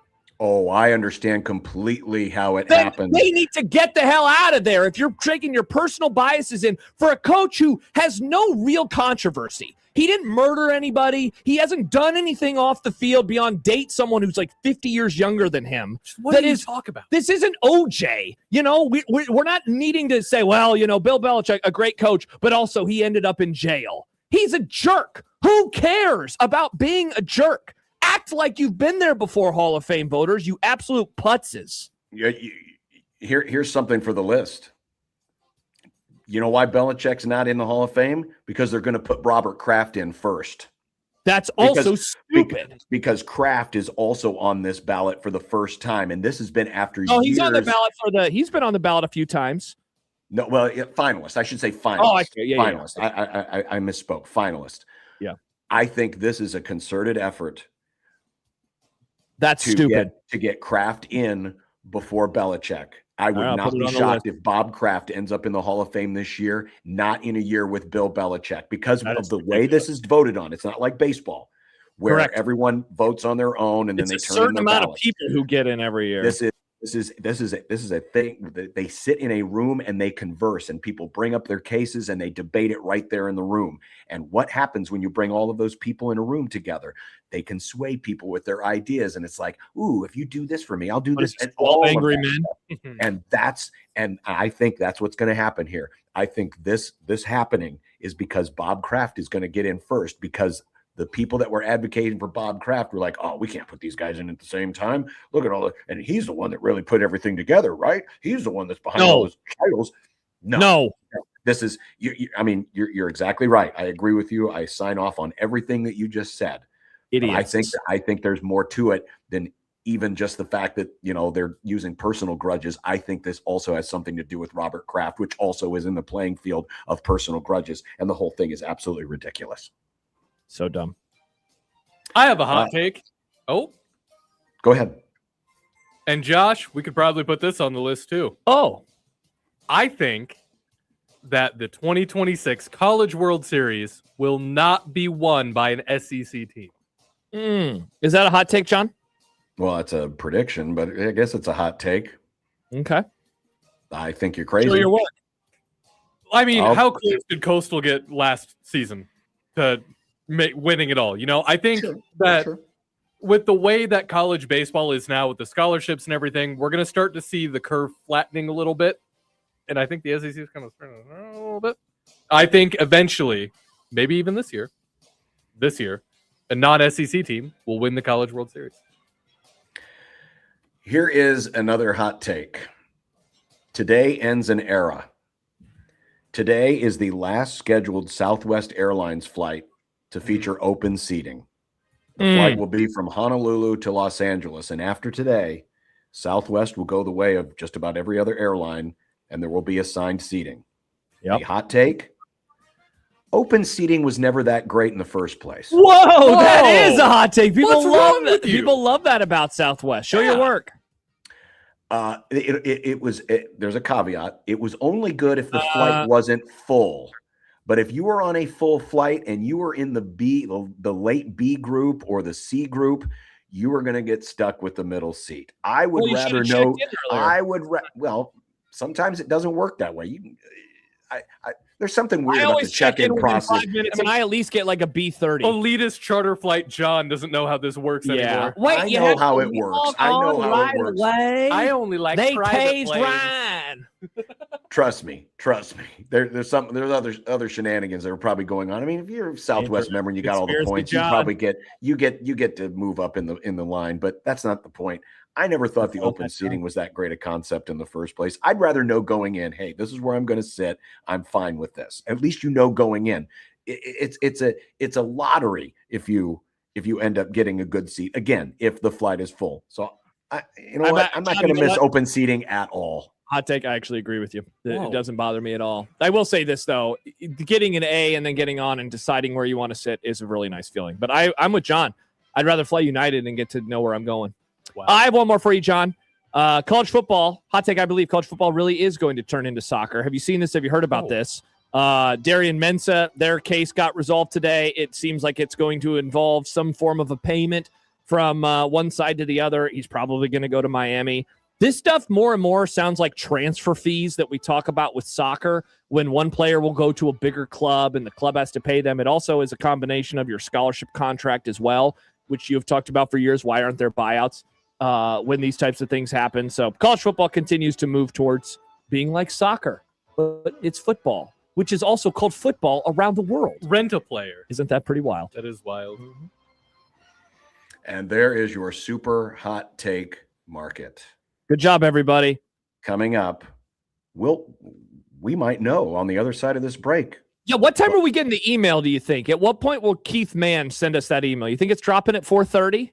Because the show starts at 4:30, but they're not going to release every schedule at the same time on TV. They're going to go one by one, but I bet we're probably going to get the email really, really shortly. Yeah, the email will probably come in at about 4:35, 4:40. That'd be my guess. Okay. But we will find out together. And then overreact to all of it. Mm-hmm. And find out if the Big Ten really does hate Nebraska. And they did so by getting Rink Mass sick last night. God, those jerks. Oh, I can't believe it. Hey. Keep in mind, Nebraska is playing in Ann Arbor. How do we know that Connor Stallions wasn't involved? Oh, interesting. He gave him a lot of pizza like Michael Jordan that one time. Nobody else ate the pizza. I ate the pizza. All right, we will continue. It's Unsportsmanlike Conduct on 1620 The Zone.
John, we got the BTN on, and they just showed a little graphic. I don't know why. It was just like one game a week for like the last 2 months of the season, which I guess is the Big Ten season. And it does seem like that Oregon QB whatever account was right. That game is falling in October. So we know that game. We don't know anything else, though. I have not seen the email yet. It is not dropped. We're waiting for the email. As soon as we have it, we will share Big Ten schedule release. I don't have Big Ten network here. You know, Milwaukee's famously not a Big Ten town, I guess. Well, I guess Wisconsin's here. No one cares. So I don't have the availability to see it as you do. So we'll see. By the way, I just saw, going back to the super hot take market, Schefter, who reported on the story that Bill Belichick's not going to get into the Hall of Fame as a first ballot Hall of Famer, texted or just tweeted a moment ago, got a text from an NFL executive. The 10 plus people that didn't vote for Bill Belichick should be exposed. WTF. This is crazy. By the way, multiple people, including Jacob Badilla, are reaching out, bringing up Spygate and the other gates. Deflategate. Deflategate. Which was, more of a Brady thing, it seemed, in the moment than anything. Do you think that is playing a part with these 10 voters? I don't think so. And maybe it's just me being more conspiracy brain, but the fact that Belichick and Kraft are on the same ballot, and this has been the end of a very long process to get him as a finalist, him being Bob Kraft. I have a feeling that somewhere in the room there is just this cabal or this mindset or this deal going on where guys are like, oh, we can't put those guys in at the same time. They can't stand each other, and Bob Kraft should get more credit. And the fact that owners get into the Hall of Fame anyway, to me, seems a little weird. But it is what it is. I still think there's an element of that to it. But I could be wrong. I mean, the thing is, I'm the biggest Patriot, one of the biggest Patriot haters I know. Yeah. I don't think about Spygate or Deflategate anymore. That's so long in the past. And they obviously, when all of that happened, that was happening in the midst of their dry spell where they were still good, but they weren't winning Super Bowl. Yeah, they didn't even win except for Deflategate. That did happen the year that they finally won again. But then they was not. They came back and they won 3 in 5 years or 3 in 6 years or whatever that number was at the end of that run. Yeah. I guess I don't even think about it anymore. And maybe part of that is, with all of the other scandals and cheating and things that have gone on. It's 20 years ago. I guess it's kind of, it's done the opposite of jade me, whatever the opposite of jaded me is towards cheating. I just kind of like, okay, it is what it is. It was bad in the moment, but listen, take that out. Just take that part out. It's still Bill Belichick. Yeah. Again, don't be an idiot. And most of the people, I would say, most of the people in that room are probably my age or older. And so they have lived or reported or covered the NFL during his entire career. And there's a handful of people who have had more influence over the National Football League in the last 50 years. Bill Belichick, however many number you want to put on that, Bill Belichick's one of them. From everything he did as an assistant coach to what he did with the New England Patriots. I mean, Bill Belichick's handprints, fingerprints are on a lot of it. Mm-hmm. And I'm not saying he's the only reason why the Patriots won. Obviously, it took a great combination. He obviously had, Lawrence Taylor and, when he was with the Giants, but he had something to say about it. He had something to do about it. And he's the second winningest coach of all time. I mean, think about this. Don Shula got in as a first ballot Hall of Famer. Don Shula, who won 1/3 of the amount of Super Bowls as a head coach of Bill Belichick. Mm-hmm. And he should have. I'm not saying he shouldn't have. I mean, it's Bill Belichick. He's on the Mount Rushmore of greatest coaches of all time. That they did this is it's mind-boggling, and it speaks to some kind of pettiness. Yep. And I think it can be drawn back to Bob Kraft, but we'll see.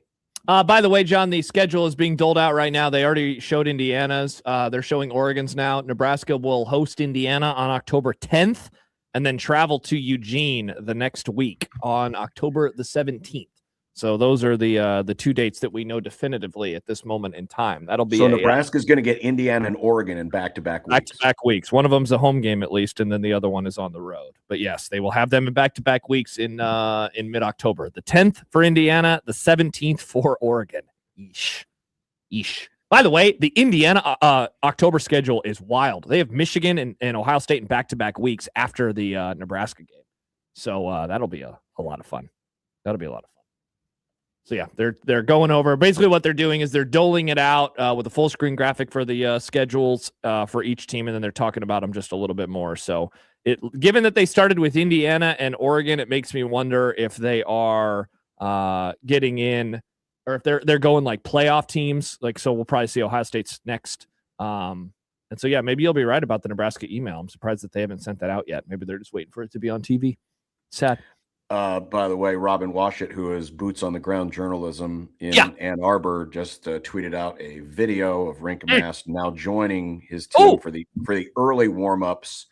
Robin tweeting that it sounds like Mast will give it a go tonight at Michigan. Okay. He put illness in parentheses, so he's out there right now. Yeah, he didn't come out for the initial warm-ups when they started a handful of minutes ago. So. Right. So we'll get a Rink Mast flu game apparently. Hey, by the way, they're showing Ohio State, and indeed, they are at Nebraska the Saturday before the Iowa game on Saturday, November 21st. Good Lord. Wow. They're going to play Indiana and Oregon back-to-back in October, and then Ohio State and Iowa back-to-back in November. No, Yuck. This makes sense. You know, it's the pendulum. This last season was the easiest schedule Nebraska ever should have had. And now, death schedule. Exactly. Oh, my gosh. They should have taken advantage. Well, again, bad. You know, I mean, it was going to. It was going to be very, very difficult to separate. I mean, if you want to look at the big names on the schedule, you were going to have to play some back-to-backs against these so-called name opponents somewhere. Mm-hmm. Not that Nebraska's in any position to talk about, talk over Illinois or talk over Washington or talk over Rutgers, because they can't. But when everyone focused on, who Nebraska was going to be playing this year, is obviously the playoff teams, and it was Iowa and probably Washington in some order. So now the next mystery is, so you have, we know the big three. We know those were the ones that we were wondering about the most. The national champions of last year, the national champions of the year before, and then another playoff participant in Oregon. I'm going to predict that the idle week is going to fall on the 24th. That's probably a good call. So that they'll do the Indiana, the Oregon, and then the idle week will be on the 24th. That would be my prediction right now. Mm-hmm. That's a good idea. Kenneth says, I hope Vegas still puts their win total at 7.5. Under, baby. Under. Absolutely will bet the under. Tale as old as time. Always bet the under. Always bet the under. Always bet the under. All right. Still waiting. As I said, I mean, they've done the playoff teams, and so, this show is going to last an hour. At a certain point, they're going to have to go to a commercial break. So we might be, John, a little bit. Maybe the schedule will drop during our interview with Sipple. When he joins us in a little bit. Maybe that's what's going to be the case. Well, while we're awaiting that, we've kind of passed over a couple of the big stories today in the NFL. Mm-hmm. We have 2 new coaching positions that have been filled. One we already knew about but was made official, and the other one was announced today. The Bills, after their dysfunctional handling of the Sean McDermott situation, announced Joe Brady. Joe Brady, the former offensive coordinator and quarterbacks coach, is going to coach the Buffalo Bills. So they're obviously leaning very hard into the idea of having, someone who is familiar with Josh Allen and who has worked with Josh Allen now shepherd Josh Allen. The question is, of course, I don't think it was really Josh Allen's problem. I think it was everything else. If the Bills weren't making the far into the playoffs, there's an entire team. This is very interesting. I don't know. Has Joe Brady ever been a head coach? No, this will be the first time he's been a head coch. He's been a coordinator for a while. Okay. Thank God it's not Mike McDaniel. Listen, I understand wanting to kowtow or, cater to the best player on your team and one of the best players in the game. I'm just not sure if this is going to be the right direction, but we'll see. Well, how often, John, do you see the head coach get fired and they retain the offensive coordinator and not only retain him, but bump him up to a head coach? That doesn't happen especially with a guy who is as successful as Sean McDermott. Yeah. And I mean, I think Brady's been fine. I don't think that he's been he's not like one of the whiz kids. You know, he obviously took a step down into the college ranks and was the offensive mastermind behind that 2019 LSU team. But not like he has been, I don't know. I think he's a good OC. I don't think he has been incredible, but we'll see. We'll see what happens as a head coach. I'm not going to play the entire thing, but Mike McCarthy was officially announced as the Steelers head coach today, and McCarthy is of Pittsburgh. So here was his reaction. He's obviously very choked up about the ability and the opportunity to coach the Pittsburgh Steelers. All right, here we go. Thank you, Art. I think I thought at least be able to get started.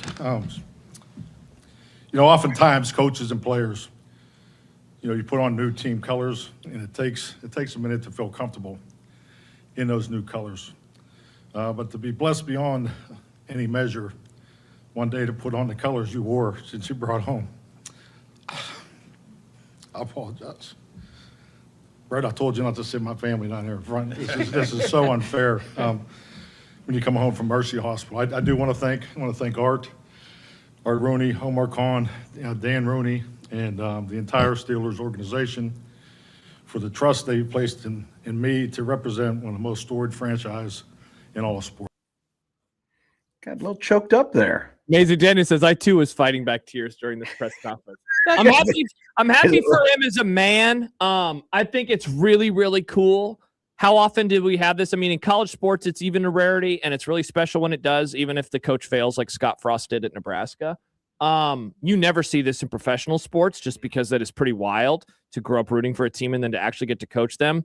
I think it's really awesome for him as a human being. That said, I think that this hire is stupid, and I do not understand it at all from the Steelers' perspective. They wanted to retain the status quo. It will not work out for them if they want to take a step as a franchise. And I know that you're trying to play devil's advocate. I just don't understand how you could when you would never play devil's advocate with him getting hired by the Cowboys. This is a ridiculous move. Okay. All right. First off, the Cowboys issues, we all know where the Cowboys issues are centered. Sure. It's all centered around one guy who wants to be the center of the universe. I'm not so much trying to play devil's advocate. I understand why a Mike McCarthy would be wanted because he is a Super Bowl winning coach. And so that's always going to give you a bit of cachet. It is unusual because this has not been the Steelers' MO, but the Steelers have also been in a very unique position where they've literally only had 3 coaches in 55 years.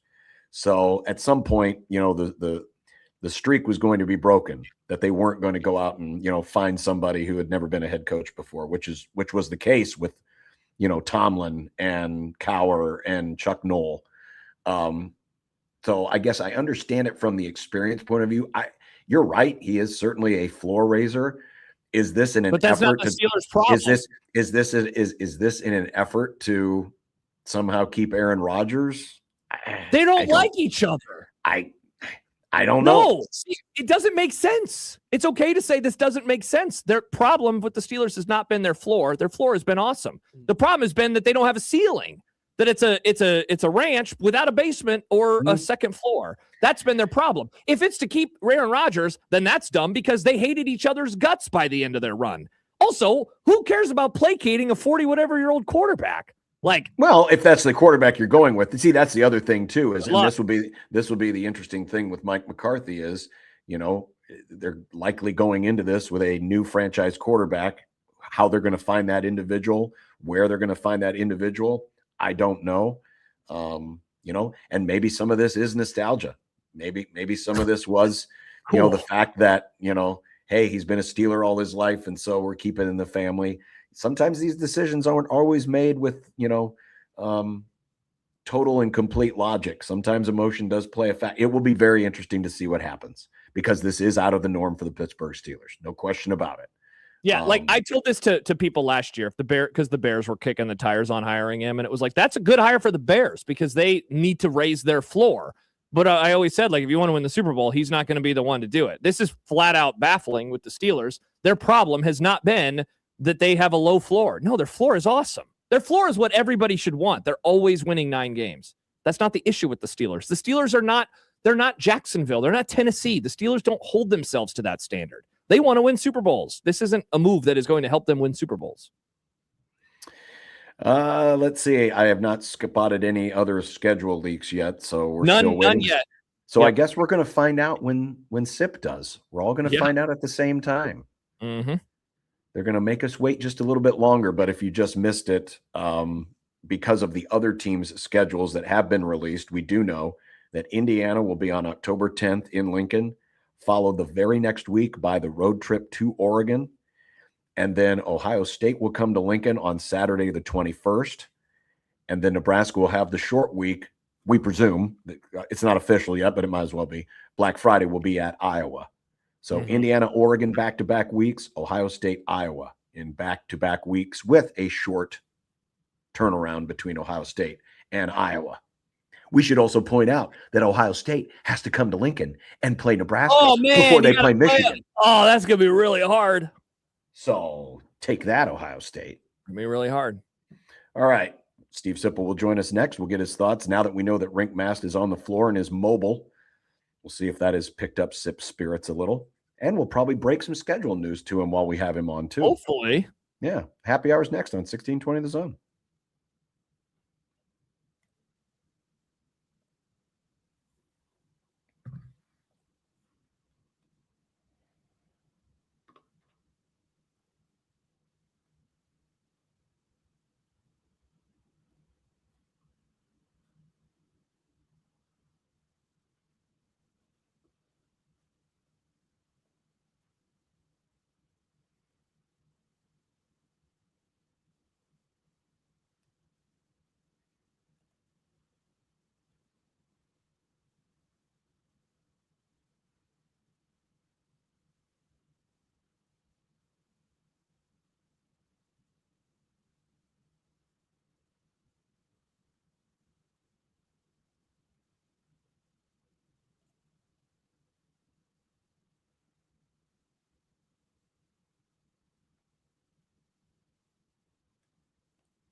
would be nice to have a boat. Throw. It would be nice to have a boat. Throw. It would be nice to have a boat. Throw. It would be nice to have a boat. Throw. It would be nice to have a boat. Throw. It would be nice to have a boat. Throw. It would be nice to have a boat. Throw. It would be nice to have a boat. Throw. The Steve Sipple ditched us happy hour is on the air. Unreal. I can't believe this. Unreal. What? Did you not hear what I just said? No, the internet was breaking up. Steve Sipple isn't joining us. Happy hour is on the air. I'm out today. I thought the schedule would be released by now. I'm out. Really? Mm-hmm. Yeah. He's got plenty of time to submit a column. Oh my gosh, he just texted the Grum. What up, Sip? Can't do it because of the Sked announcement. What? Yeah, he's got they're going to announce it. Here's Sipple. If you're still listening, I got your column ready. Wow, this schedule's going to be really hard. They're probably going to suck next year. There you go. Just put the schedule in order. By the way, John, we just got our most cracks a wicked whip. Yeah. Illinois is November the 7th. And again, that is a road game. So the Sean Callahan intel of perhaps 3 November road games is closing in on being correct. Because right now we know, of course, Iowa is indeed on Black Friday. Illinois is indeed on November 7th. And then we learned that Ohio State is a home game on the 21st. So, but one road game remains for the month of November. Yikes. Absolute yikes. Thanks for texting the show, though, Sipple. On the Prairie Flower Casino Zone hotline, 402-951-1620. You can send us your texts as well. Unbelievable. I can't believe he did this to us. I know. So now we got to talk about we stuff.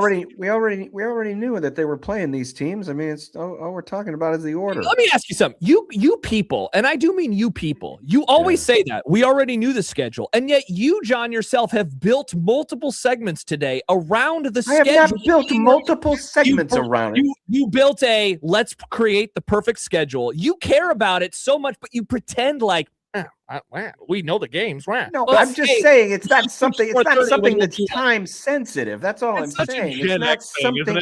We know the games. We know the games. We don't care. By the way, we'll have a segment predicting the schedule. I'm not saying it's that cool. I'm just saying it's not time we know the sensitive. games. We know the games. Good Lord. We know the games. We know the game. You know, the Husker Online printing press, is taking some time. They're waiting for Robin to file his story from Ann Arbor. That's the more important thing. All eyes are on Rink Mast and his. Sip could have spent 20 minutes with us reacting live. We could have gotten his live reaction. Yeah. Well, we'll talk to him next week.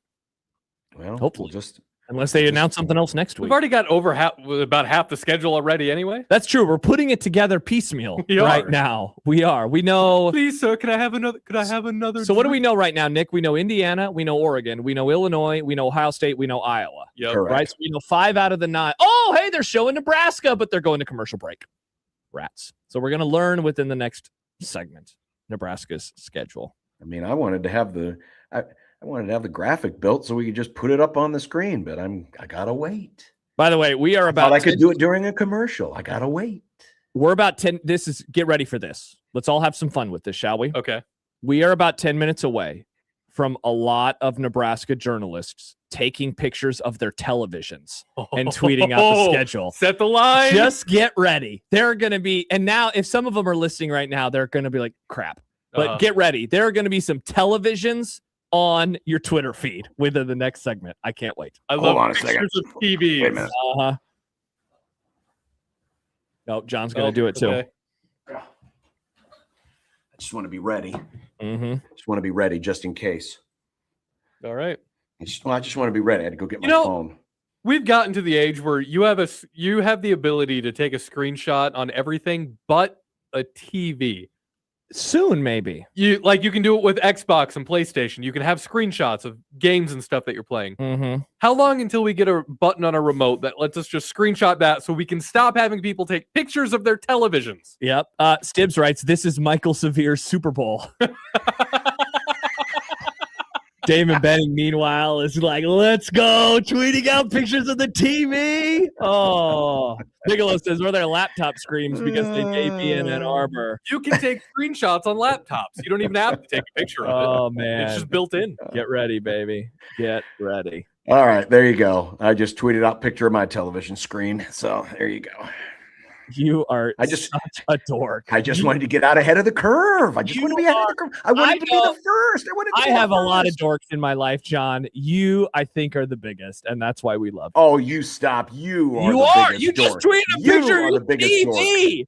You just leaned so far into the bit that nothing was even turned on, and you just wanted to tweet out a photo of your television. Well, I just wanted to be ahead of the curve. That's all. Isn't it fun to be the first? I mean, it's like that. It's like that first person who hit send on the end of first quarter score, and they got to be the first one, and then everybody else looks like a copycat. Now the thing I about get to be doing the something, first. the thing about doing something, ironically, is that you're still doing it. Interesting. By the way, a tweet coming in from where was it at? Now people are tweeting photos of their televisions at us. This is a good bit. Josh says, it's a good bit, and I was the one who started it. So screw you, Josh. I'm a trendsetter, not a dork.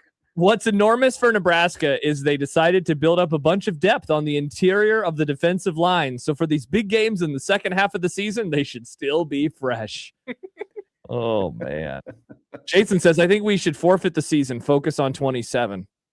Oh, there's always the special. Oh, no. Oh, now Brunson's doing it. How old is that TV? That's an old TV. Holy cow. That looks like one he had in his college dorm or something. An old CRT.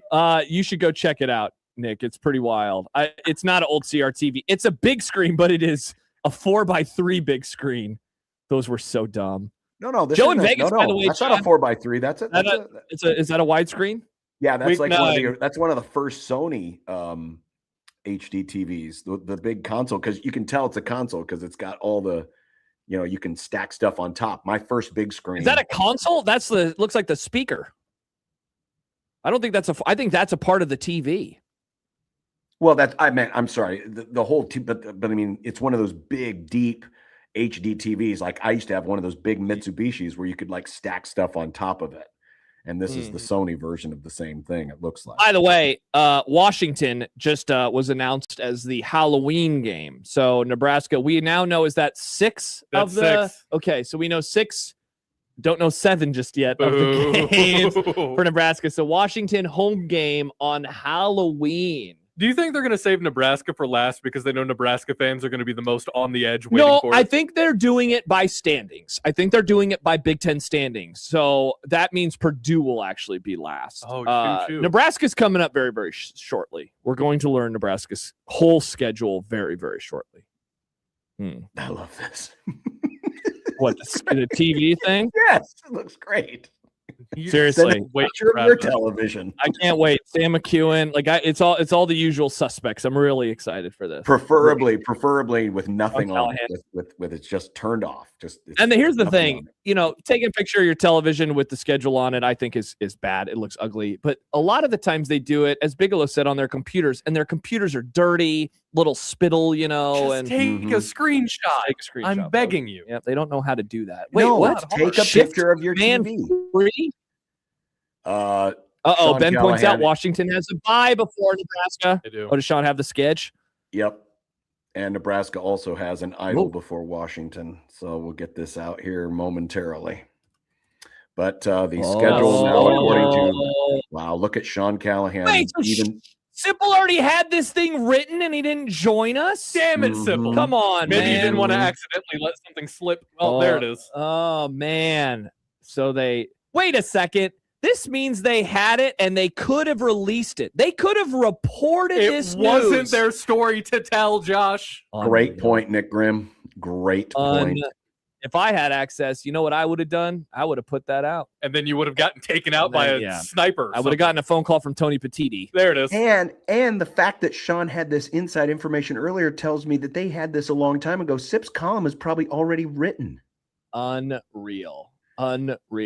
And then he left us like this. Get your phones out. Yep. Get your take a photo of the television, folks, because the schedule's on it. All right. Well, I want the Twitter clout. Nice. Fun times. Let me get this uploaded and we'll share. Well, we already knew the schedule. Not a big deal. We already knew the games. We already knew when they were going to play these games. We did. We did. By the way, so they opened the season with 5 of their first 6 at home, and then they finish with 4 of their final 6 on the road. Oh, that is going to be really, really difficult. Really difficult. Nailed the idle. No, I didn't nail the. Yes, I did nail the idle week. October 24th. Good job by you, John. Yes, I did. No, I didn't. Yeah. Well, I couldn't. Bugs Bunny. I was trying to remember exactly what I predicted. I just got a text from a dear friend of the show, who I will leave unnamed, that just writes Petiti calling. Excellent joke by you, friend. Excellent joke by you. Alex Lincoln says, honestly, do they need to announce Purdue? Hey, they were a little bit better last year. Maybe Purdue wins a game. Well, by the time Purdue's schedule comes out, they would have been able to piece it all together. That's why you should release the whole damn thing. As one. Yep. At least there's a bye after Indiana and Oregon. It's not like it's not like BTN couldn't have counter program or put some programming on like a special pregame show before a top 5 matchup between Nebraska and Michigan, but that would require him to cover something other than football. By the way, how about Shigori's point? After October 10th, there are 2 home games. 2 home games. That is a lot of travel at the end of the year. I'm so sick of 3-0 games happening at the beginning of the season. It's so boring. That's what happens when a coach is a weenie. Afraid. I was going to say afraid. A weenie. All right, ladies and gentlemen. So here it is in all of its glory, the 2026 Nebraska football schedule. Of course, the 3 bye games. Ohio, Bowling Green, North Dakota. I should put a caveat before anyone asks. We don't know any of the kickoff times yet, and we won't know any of the kickoff times until much later this year. So, if you want to send us your tweets about what kickoff times, you can do that with a picture of your blank television screen. Send it to the Twitter feed at USC1620. Ohio on September 5th, Bowling Green on September 12th, North Dakota on September 19th.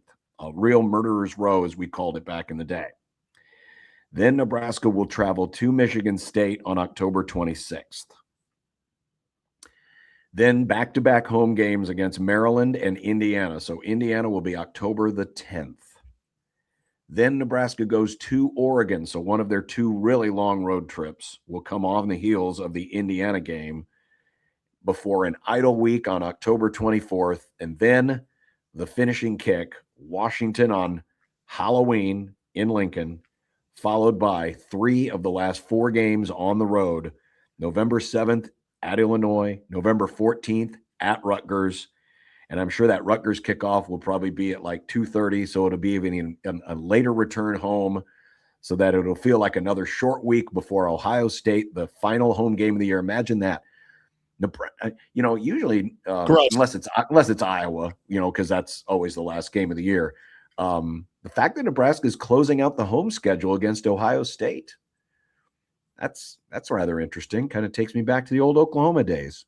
And then that's fun. And then Black Friday against Iowa. There it is, kids. Enjoy. Dude, 2 home games after October 10th. This is tough. I mean, we already knew it was going to be tough. This is awful. As we were talking about it earlier, trying to put together like the most manageable schedule. It was kind of a fool's errand because there are too many good teams on the schedule. Indiana and Oregon back to back, like that's obviously tough. November is going to be extremely difficult. And how about the fact, John, all of those are cold weather games. Illinois, cold.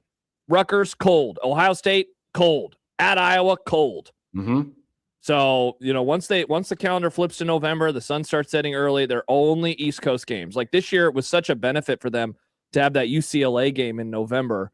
And there you go. Husker JKB says no other Friday game other than Iowa. So right now, we don't know. That won't get announced for a few months, what the Friday night games are. So don't put anything. And I have it on pretty good authority that Nebraska will not be hosting a Friday game. Yes, I've heard the same thing. If they're going to have another Friday game, it will be on the road. And as we've talked about, there are many possibilities because they have 4 road games, not counting Iowa this season. And Illinois and Rutgers, certainly look like classic road games for a Friday. That said, if the networks really wanted to get spicy, Nebraska at Oregon would do a nice number for them if they move that game to Friday, October the 16th, before Nebraska was off. But man, that would be quite the turnaround. Yeah, but you wouldn't want that either because, I mean, honestly, Josh, and I'm thinking about this like Matt Rule, right? Okay. Yep. The only game, if we're going under the safe assumption that Nebraska will not host a Friday game, the only one on this schedule that would be acceptable to me would be Michigan State. Because I would not want Oregon on a Friday on a short week after Indiana. Mm-hmm. And I wouldn't want either Illinois or Rutgers that late in the season, given the fact that you're playing 3 out of your last 4 on the road. I wouldn't want any of those on a Friday either. Yeah. What about Washington? Both teams coming out of a bye. It's a home game. They're not going to. John and I have heard from various people that they're not going to have a home Friday night game. Fair. Yeah. So, I mean, we could be wrong, but I'm with John. John says good authority. I will retweet that and echo it. I've heard that as well. That said, because, John, there's only one idle week, a lot of people are going to be frustrated probably by their Friday night games this year because you can't really build it around anything, and given, what Nick just said, if they even wanted to do it off the off week, they can't because it's a home game. And so it's either going to be a game where they're like, yay, it's Michigan State coming off of North Dakota. We'll deal with that. Or they're going to be pissed because it is at Illinois or at Rutgers. If it's not going to be that one, John, you would figure at Illinois would be the one that you would pick because at least it's coming off of a home game, rather than, if they were at Illinois and then at Rutgers on a Friday, they wouldn't want that because you don't want 2 back-to-back road games and one of them's on a Friday. We could have had Tennessee. Yeah. I am going to, and I would have to do more research on this, but I am going to safely say, and I'm thinking again to the only 2 home games after October the 10th, that is unprecedented in the modern era of Nebraska football. To have that few home games after season. After October 10th, which is week 6. Right? Think about that, man. That's and think about it from our perspective. That means season. 16-20, the pregame will, for all intents and purposes, be done in mid-October. There will still be episodes of it, but it may not. It may not. Oh, a weekly pregame show in 2026. It may not. I would stick a pin in that. Okay. But that's neither here nor there. But very interesting. Yeah, not your story to tell. But but again, the fact that you've pretty much blown your wad in the first 6 weeks of the season, and I get it. Nebraska, they do like to front load some home games. Yeah. But man, I mean, think about that. October the 10th. October the 10th, in most years, the weather is still very warm. It still kind of feels like that Indian summer, temperatures are in the 70s. And after that day, after you play Indiana, you're only going to have 2 more home games. And oh, by the way, those 2 home games are separated by, 3 weeks. Because you're going to go from October the 10th to October 31st, 3 weeks between home games because there's an idle week there. And then you're going to go another 3 weeks between home games. And then that's it. And again, when you're facing a schedule where you're only playing 4 home games versus 5 road games, it's never going to be perfect. But that is incredible that this is how it ended up. And I'm not trying to promulgate some notion that the Big Ten hates Nebraska and this is all conspiracy. I know people will be angry. Bill Moose. I'm not saying that at all. Trying to win games. And I'm guessing there are probably some other teams that might be in a similar boat. But again, I would be willing to bet. And I'll say modern era being the last 50. Well, it could be ever, honestly, because, back in the day, you only played 9 or 10 games and, the season didn't start until the middle of September or late September. But I would dare say, let's go back to the Devaney era. Let's go back to 62, that we have never seen such a sparse home schedule after October the 10th.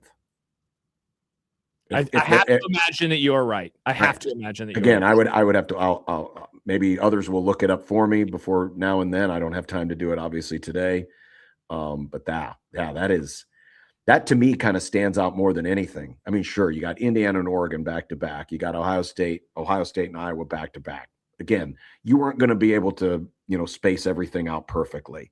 That was not necessarily the Big Ten's goal in all of this either. Because remember, when the Big Ten is building these schedules, they're building it for 18 schools. And they're also, especially after this last year, when CBS and NBC got a lot of subpar games, I'm guessing, and I think it's a pretty safe guess, that the schedule makers and the powers that be really, really worked hard to try to make the television schedule the best it could possibly be.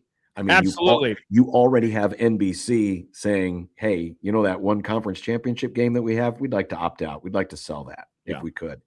I know that CBS wasn't necessarily happy with all the games they got. And sure, your Fox is always going to get the best because they have the lion's share of the contract.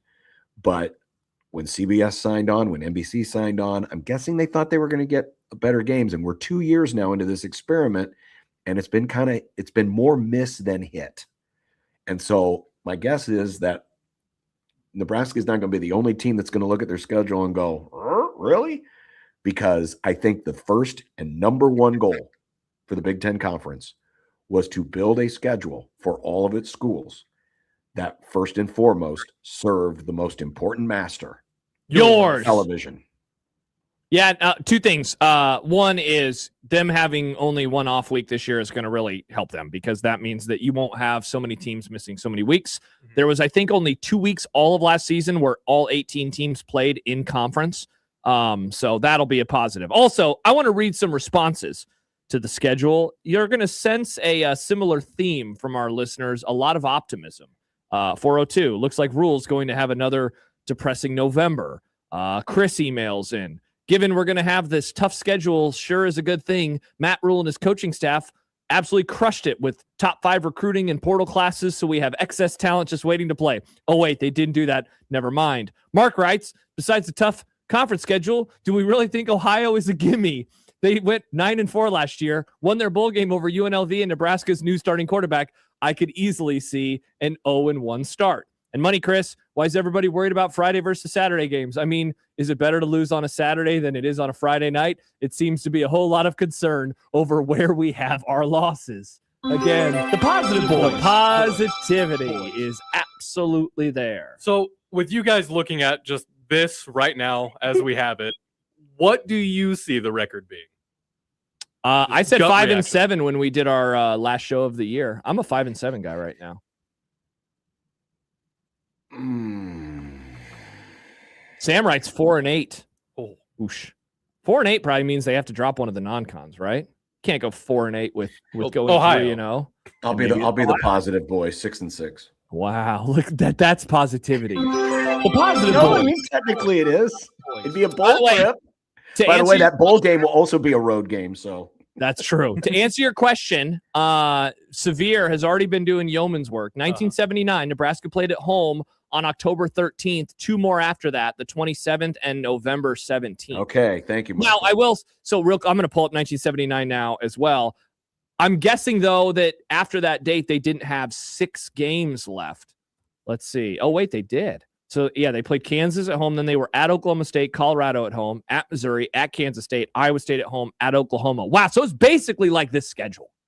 Basically like this schedule. Wow, that team started out undefeated, John. And then they lost to Oklahoma. Yeah, could that number team have one. won the Natty? Was that team good enough to win a national championship? I'm sorry, they weren't number one, but yes, they were. And then they lost to Houston on the Cotton Bowl. Yeah, they were good enough. They were absolutely good enough to win it all. Good work, Michael. Good job by you, Michael. Yeah, so they played. Now, keep in mind, they weren't playing the equivalent of playoff teams. But, yeah, they finished up. So after Kansas, which was homecoming on October 13th, they went to Stillwater and shut out Oklahoma State. They hosted Colorado and blew them out. Mm-hmm. They went to Missouri and won last-second stop. Then they traveled to Manhattan and survived a turnover fest. I remember that game. Then they slaughtered Iowa State. Then they lost to Oklahoma. And there were no idle weeks either. It was straight through. Back where men were men. Through. And if I'm not mistaken, the Oklahoma game was on a Saturday. That was one of the last years where they didn't have a Black Friday designation. Sad. Aaron writes, you smell that? Smells like a fast start and a finish. That means we freeze in some bowl in the Northeast, but more focus on Nebraska ball in November. Wow, optimism from Aaron. They're going to a bowl game. A fast start and a disappointing finish. What are they? Nick Grimm? Yeah. I didn't want to be mean to you twice in one show. Wow, I appreciate it, Nick. Appreciate it. You know what I just saw? What's up, John? Because I pulled up Sean's tweet. Sipple already had his takes. He'd already written them. Interesting. He'd already written them and posted online. I feel betrayed. Well, that's all right. We got to read angry comments from listeners. So good Lord. Sicilian writes, what's that rat Troy Dannon have to say about the schedule? Dannon. No, it's Mr. Yogurt. Yeah, he's not rat. He's a yogurt man, not a rat man. Yeah. Wow. He's probably saying, can we take Tennessee off the schedule again, please? Now, here's my thoughts, right? I can't wait to hear this. You know how the first 3 games are kind of stinkers and like people are going to show up, but they're probably going to leave by halftime. Yeah. If Tennessee was here, we know how well Tennessee fans travel. Yeah. That could have been more money for Memorial Stadium. Could have been more money. Think about all the alcohol sales that you're missing out on. By the way, John, many people on many sides are asking, is the sellout streak going to end this year? It's never. No, they're not going to allow it to end. They'll keep giving tickets the red to carpet kids. Experience going to come back? Bring it back, baby. Bring it after a brief hiatus. They're going to move heaven and earth to make sure that thing doesn't end. It's not ending. Nope. Not good there. I think I agree. Besides, if you're a season ticket holder, forget about the first 3 games. You get to see Indiana, Washington, and Ohio State. That is so cool. Now, some will say I would rather watch Ohio, Bowling Green, North Dakota, and 3 more cream puffs. But I'm just saying, if you want to watch quality teams, if you want to use your binoculars and zero in on Mr. Serious Face, insane. You get to watch Jeremiah Smith in Lincoln. The best player in college football is coming to Lincoln. That is a positive. The positive boys. But no, here's a positive.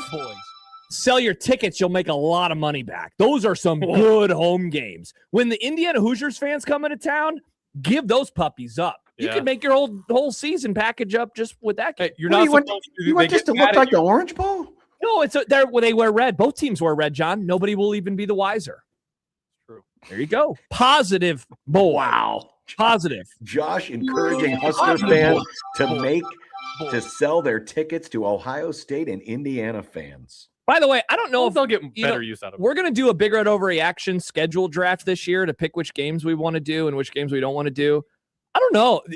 Ohio might be a sneaky don't want to do it game because if they lose that show could be really painful. And that's my birthday. I don't want to work on my birthday. Well, you'll find out when the draft comes. When we do the draft. I can't wait for it. That will be great. Well, for those of us who might be doing 12 pregame shows. Interesting. You guys just do whatever you want. Freaking baton. How have you allowed this to happen, Nick? How have you allowed this to happen? Me? That John is going to get off of overreaction.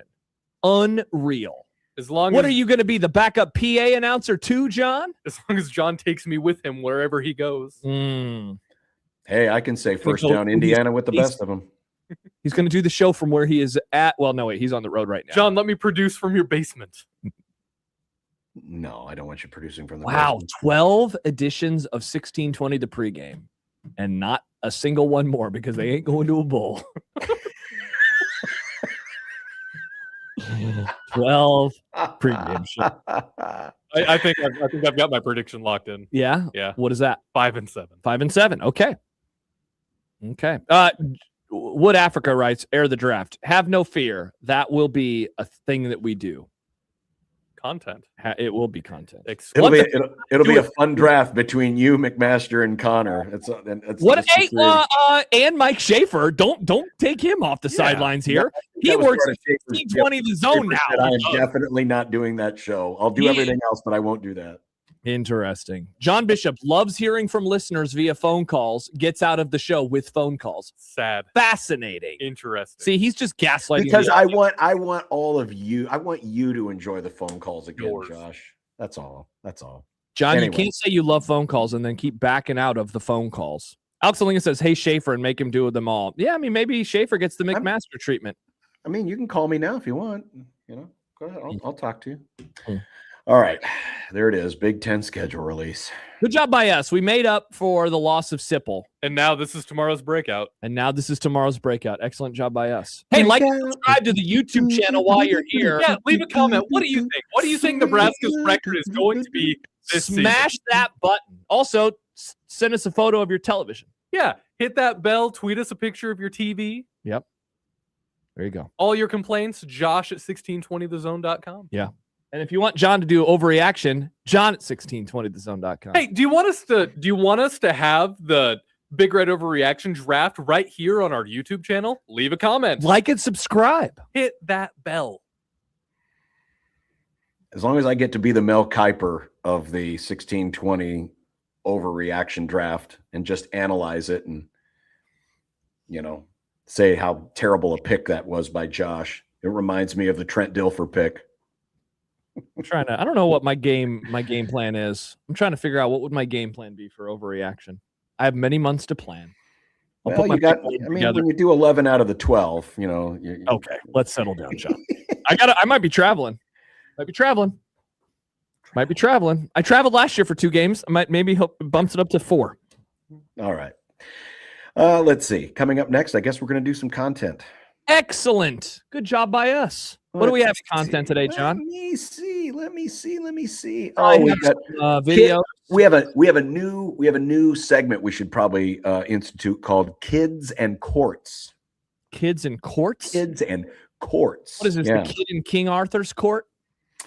Or is it like kids who committed crimes and now they're getting sentenced? Oh, interesting. Maybe some predictions of the big basketball games that are happening tonight. Mm. And the Titans are doubling down. On? Suck. Okay. That and more in content as we continue. It's Unsportsmanlike Conduct on 1620 The Zone.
I made you some Unsportsmanlike content.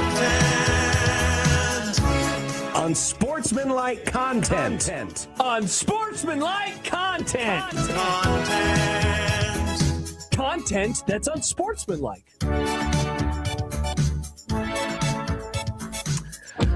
You can enter online at 1620thezone.com. We have several different contests, including Journey in Lincoln on Thursday, April 9th, George Thorogood and the Destroyers on May 17th at the Astro, and Chris Stapleton in Lincoln, October the 7th, Pinnacle Bank Arena. Go online right now, 1620thezone.com. You might win yourself some concert tickets.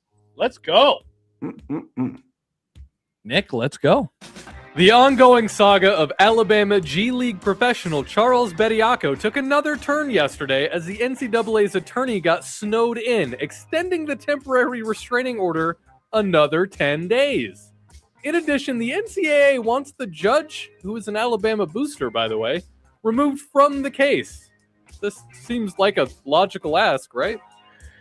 You know, you would think that that would be one of the first things that would be investigated, not investigated, but ferreted out when you were making said ruling is, do you have any conflicts of interest? I mean, I know this isn't like a capital case, like a murder or burglary or something like that, but you would think that the first thing that would happen is whoever is the presiding judge would not have any conflicts of interest, but apparently that doesn't matter. So we can just put any booster on any case and they can get a temporary restraining order. Now it may not hold, but he's already played in one game and now he's going to get to play in several others because of the weather. How convenient. Makes all the sense in the world, John, and that's why it probably won't happen because that's not how life works. It's so stupid. I continue to be blown away by this entire situation. Our new apparent segment within a segmentception, Kids in Courts, now takes us to Durham, North Carolina, home of Duke University, where today the school and quarterback Darian Menza reached a settlement on their separation agreement. Menza is now free and clear to transfer to Miami. Terms of the settlement are unknown. Should the government open a new layer of courts just to handle college athletes and lawsuits that come from NIL and the transfer portal? That sounds terrible. That sounds absolutely terrible. I'm not surprised that a settlement was reached. I'm not surprised that he's leaving. Again, I had this a little bit in Hot Take Market earlier that this seems to be the future, John, of college sports, where it's going to mirror soccer and what we have seen in soccer over the years. So, I guess this is now the fun thing that we're going to have to look forward to every offseason. It's not just the portal, but it is schools suing other schools and or players because they sign a deal and then they decide to leave. Watch out. Let's see if it happens with any of the Skurs. Well, yeah, that was actually going to be something I was going to ask Sip about. How worried are you that eventually the chickens will come home to roost closer to home and somebody in our area, whether it's Nebraska or Creighton, ends up suing over an NIL deal, and we don't know. We're not going to know the terms of this deal. Reportedly, Duke is getting some kind of payback for this. Not sure exactly how much. But there was an interesting quote. There was an analysis of the story done on CBS.com, CBSSports.com. And it was quoting a Big 12 general manager who said he's almost wishing that an athlete would actually take a dispute like this through the court system. Quote, we need one of these transfers to blow up college football and we can build it back from the ground up, which kind of goes back to my theory from last week that cases like the Bediako case and others, I think there are people within the schools themselves who are like, we just need this chaos to keep going, either to blow up the whole system or get Congress to act. And this is the same mindset. We need one of these transfers to blow up college football and we can build it back from the ground up. Better. Nice, Nick. The Tennessee Titans are doubling down on New York's sloppy seconds. After hiring former Jets head coach Robert Saleh as head coach, the Titans are poised to hire former Giants head coach Brian Daboll as offensive coordinator. Is this a classic bold move, Cotton? Let's see if their strategy pays off. Yeah, this is kind of rare, right? Two guys from the same metro area who were coaches around the same time, who both failed at the same time, now getting a second lease on life. Now, Saleh, actually went to San Francisco to cleanse the New York off of him before he came back into the head coaching ranks, while Daboll is, he's going right from being the head coach of the Giants to being an OC again. Believe it or not, this could actually work just because they're out of New York. But it is rather fascinating that the Titans have basically gone with New York, New Jersey spoiled leftovers. As we talked about with Saleh, I'm pretty surprised that he's getting back into being a head coach again so soon, and I'm pretty surprised that a franchise is interested in him being a head coach again so soon. I figured that he would be a coordinator for at least another year. I think hiring Daboll as an OC is an awesome hire. I don't think he is head coach material. I am very happy he's not going to the Eagles, though. That would have been very concerning to me. So I actually think this is a pretty good hire from them for that perspective. He was the guy in the NFL who got Josh Allen's career really going as an OC. He was in Buffalo a handful of years ago, which is what allowed him to parlay that into getting the head job by the Giants. So I'm still a little dubious, man. I think Saleh's a good coach. There was obviously something about managing the entire organization that I think he struggled with. Now he has an OC who also has been a head coach, so maybe this could end up working out better than I guess I thought it would originally. That said, that at least they're in the AFC South, though the AFC South did have 2 playoff teams last year. The ACC is moving their championship game to Saturday at 11 a.m. The Big 12 is now Friday night. Now that all 4 conference championship games are away from each other and they're all guaranteed spot in the playoff, are we happy with keeping these things? Keeping conference championship games? Yeah. No, I mean, I'd love for them to go away. They will at some point in time, but now is sadly not the time. That said, Indiana-Ohio State was an awesome football game, and I enjoyed watching it. So, but no, I don't need them. They're pointless. Well, yeah, and eventually the Big Ten's going to get its way, and these games won't mean absolutely anything at all, and they'll be replaced with the quotables. I do like that, now they're in their separate windows. Obviously, that wasn't possible before when there were actually 5 power conferences, but then the Big Ten came in and killed the Pac-12. It was kind of funny that the ACC stayed in their spot anyway, and that somebody didn't make the move to Friday. Poor Mountain West, who, no longer exists and now will be the Pac-12. Oh, yeah. What's the Pac-12 going to do? Pac-12 Part 2. So, they're separate from each other. Who knows? Maybe the ACC will they'll definitely get more viewers because they won't be going on opposite the Big Ten. It'll be interesting to see how they do on Friday night. John, you hate both Seattle and New England. You rooting for Big Meteor in 12 days in Santa Clara? You would think I would be, but I actually want Big Meteor to stay away from Santa Clara because apparently the electrodes and the electrical wires are keeping the Frisco Niners injured all the time. So I don't want Santa Clara and their stadium to go away so that San Francisco is always exposed by this. That said, if there was some way, maybe we could get some kind of great meteorological event to happen. If it could snow like it did in Denver during this game, that would be the best possible scenario. So at least it would be fun for me watching these teams slop around. And I really don't know who I'm rooting for. I was going to ask you, you're going to say who you're rooting for. Nah, I mean, I really hate Seattle. I really do.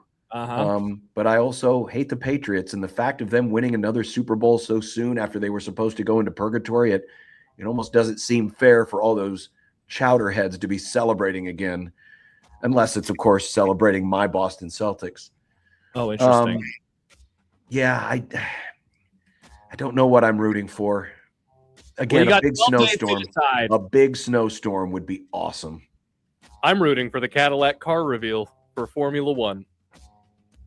That'll be a commercial. Cool. Yeah. What? Cadillac is doing the car reveal during the Super Bowl. John, this is another one for you. Why does John keep getting questions? He ditched us yesterday. I have things to ask him, Josh. All right, my bad. Sit down. I have been sitting. John, as you mourn the loss of your Rams Super Bowl hopes, here comes good news from ESPN's Bradford I'm Not a Dr. Doolittle. The Cubs have been identified as a top 5 candidate for a breakout year. In the words of Master Yoda, there is another. Maybe the glory days of the best sports period of my life aren't dead yet.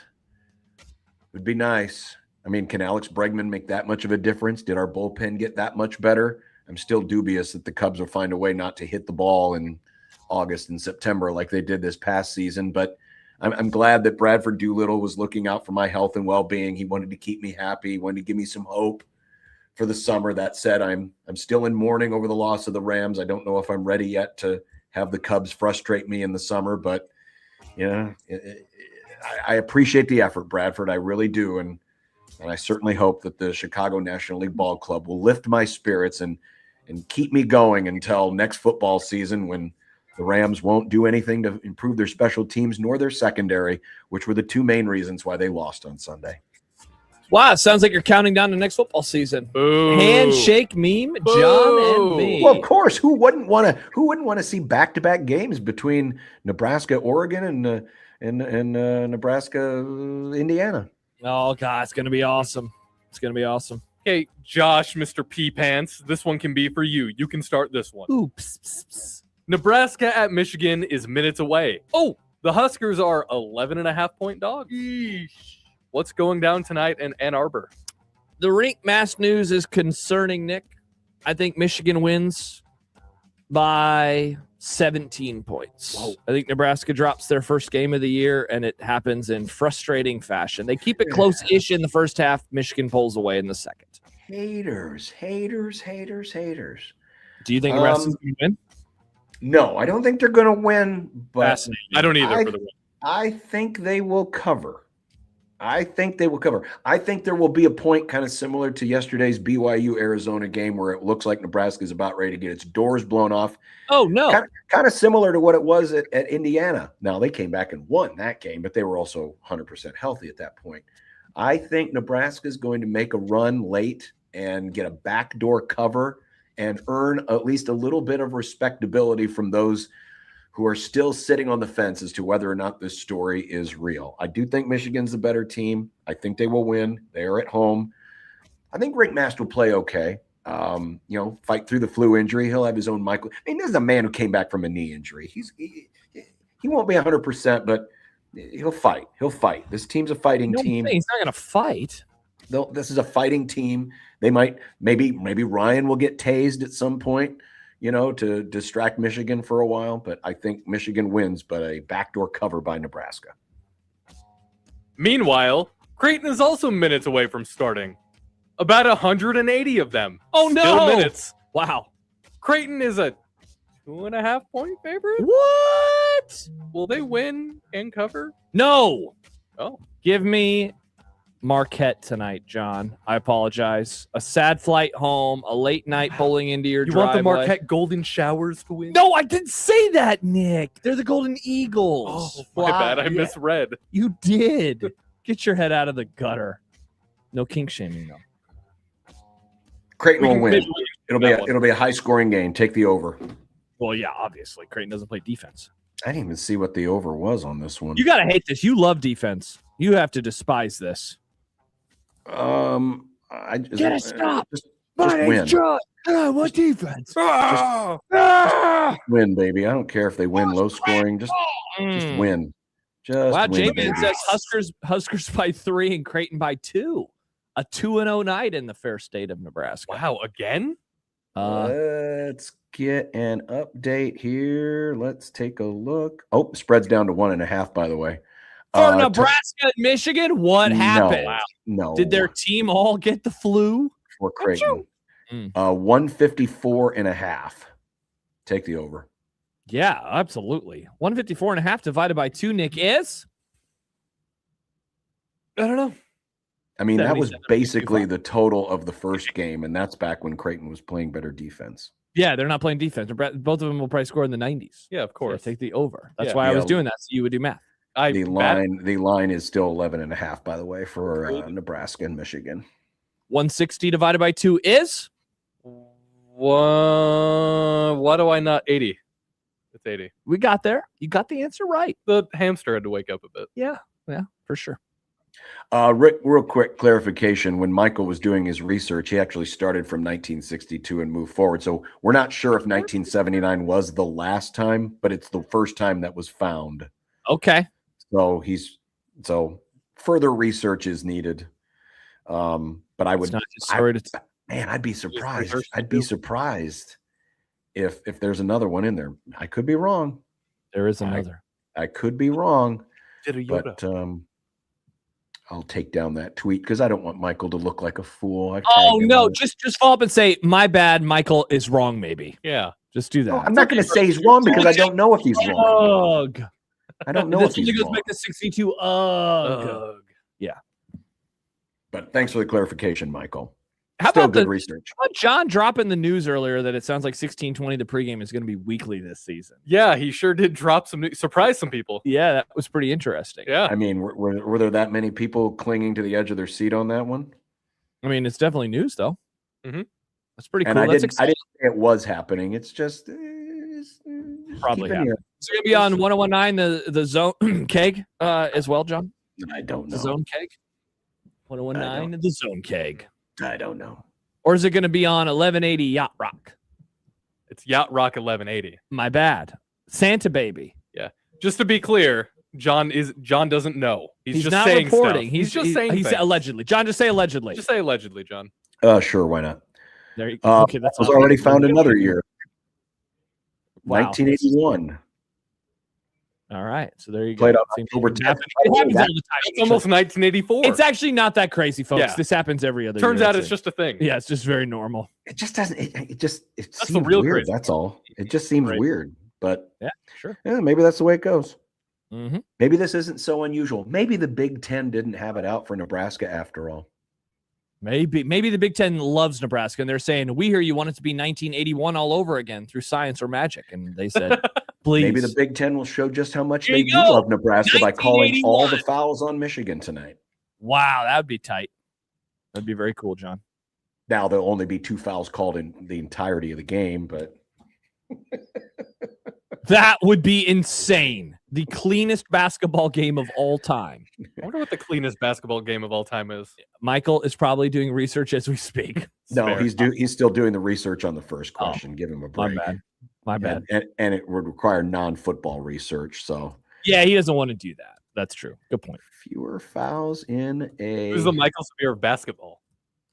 Good question. Mm-hmm.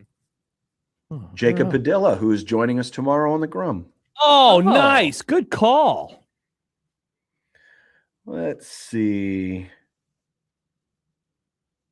Yeah, there's no. I don't think there's an answer to this. To the fewest fouls in a college basketball game. Even Al doesn't know. I mean, there has to be an answer to it. It's just Yeah. very difficult to find. Yeah. Yeah. You know what's not difficult to find? No. Dinner. Nice. Yep. We'll find out what's for dinner. Perfect. I did find an answer. Northern Iowa and Villanova attempted no free throws. Go Panthers! No free throws in a game. But I don't see where it says how many fouls were called. But the Hear fact that that? there were no free throws, pretty All I impressive. hear is that Iowans like to play clean. Interesting, Nick. That's Is what that I you heard. hear? Or maybe they just wanted to get out of Philly earlier so they didn't get their asses completely kicked into the ground.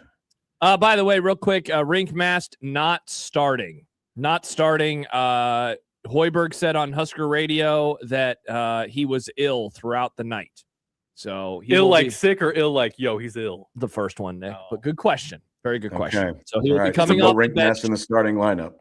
I saw a tweet from somebody I follow that was listening and said that Hoiberg sounds sick. So yeah, maybe everything's just going around. Oh dear God! Don't even get me started. The last time we saw Fred Hoiberg sick, we all know what happened that day. John, get ready. You're actually not going to be doing a game tonight. It will get canceled halfway through. It's back, baby. It's time for COVID part 2. You're going to be stuck there for the rest of your life. Yeah, and then you'll have to do the show from home again for a month. He's actually the voice of Marquette now. Congratulations. I would rather be stuck in Milwaukee than in New York. That's for sure. Mm. All right, we'll be back. What's for dinner is next on 1620 The Zone.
When you knock us down, we're going to get up, and on the way up, we're going to bite a kneecap off. Crust is good on your pizza, not your ass. I will eat your ass first. He's tough as a Woolworth steak. And then it's going to take 2 more shots to knock us down.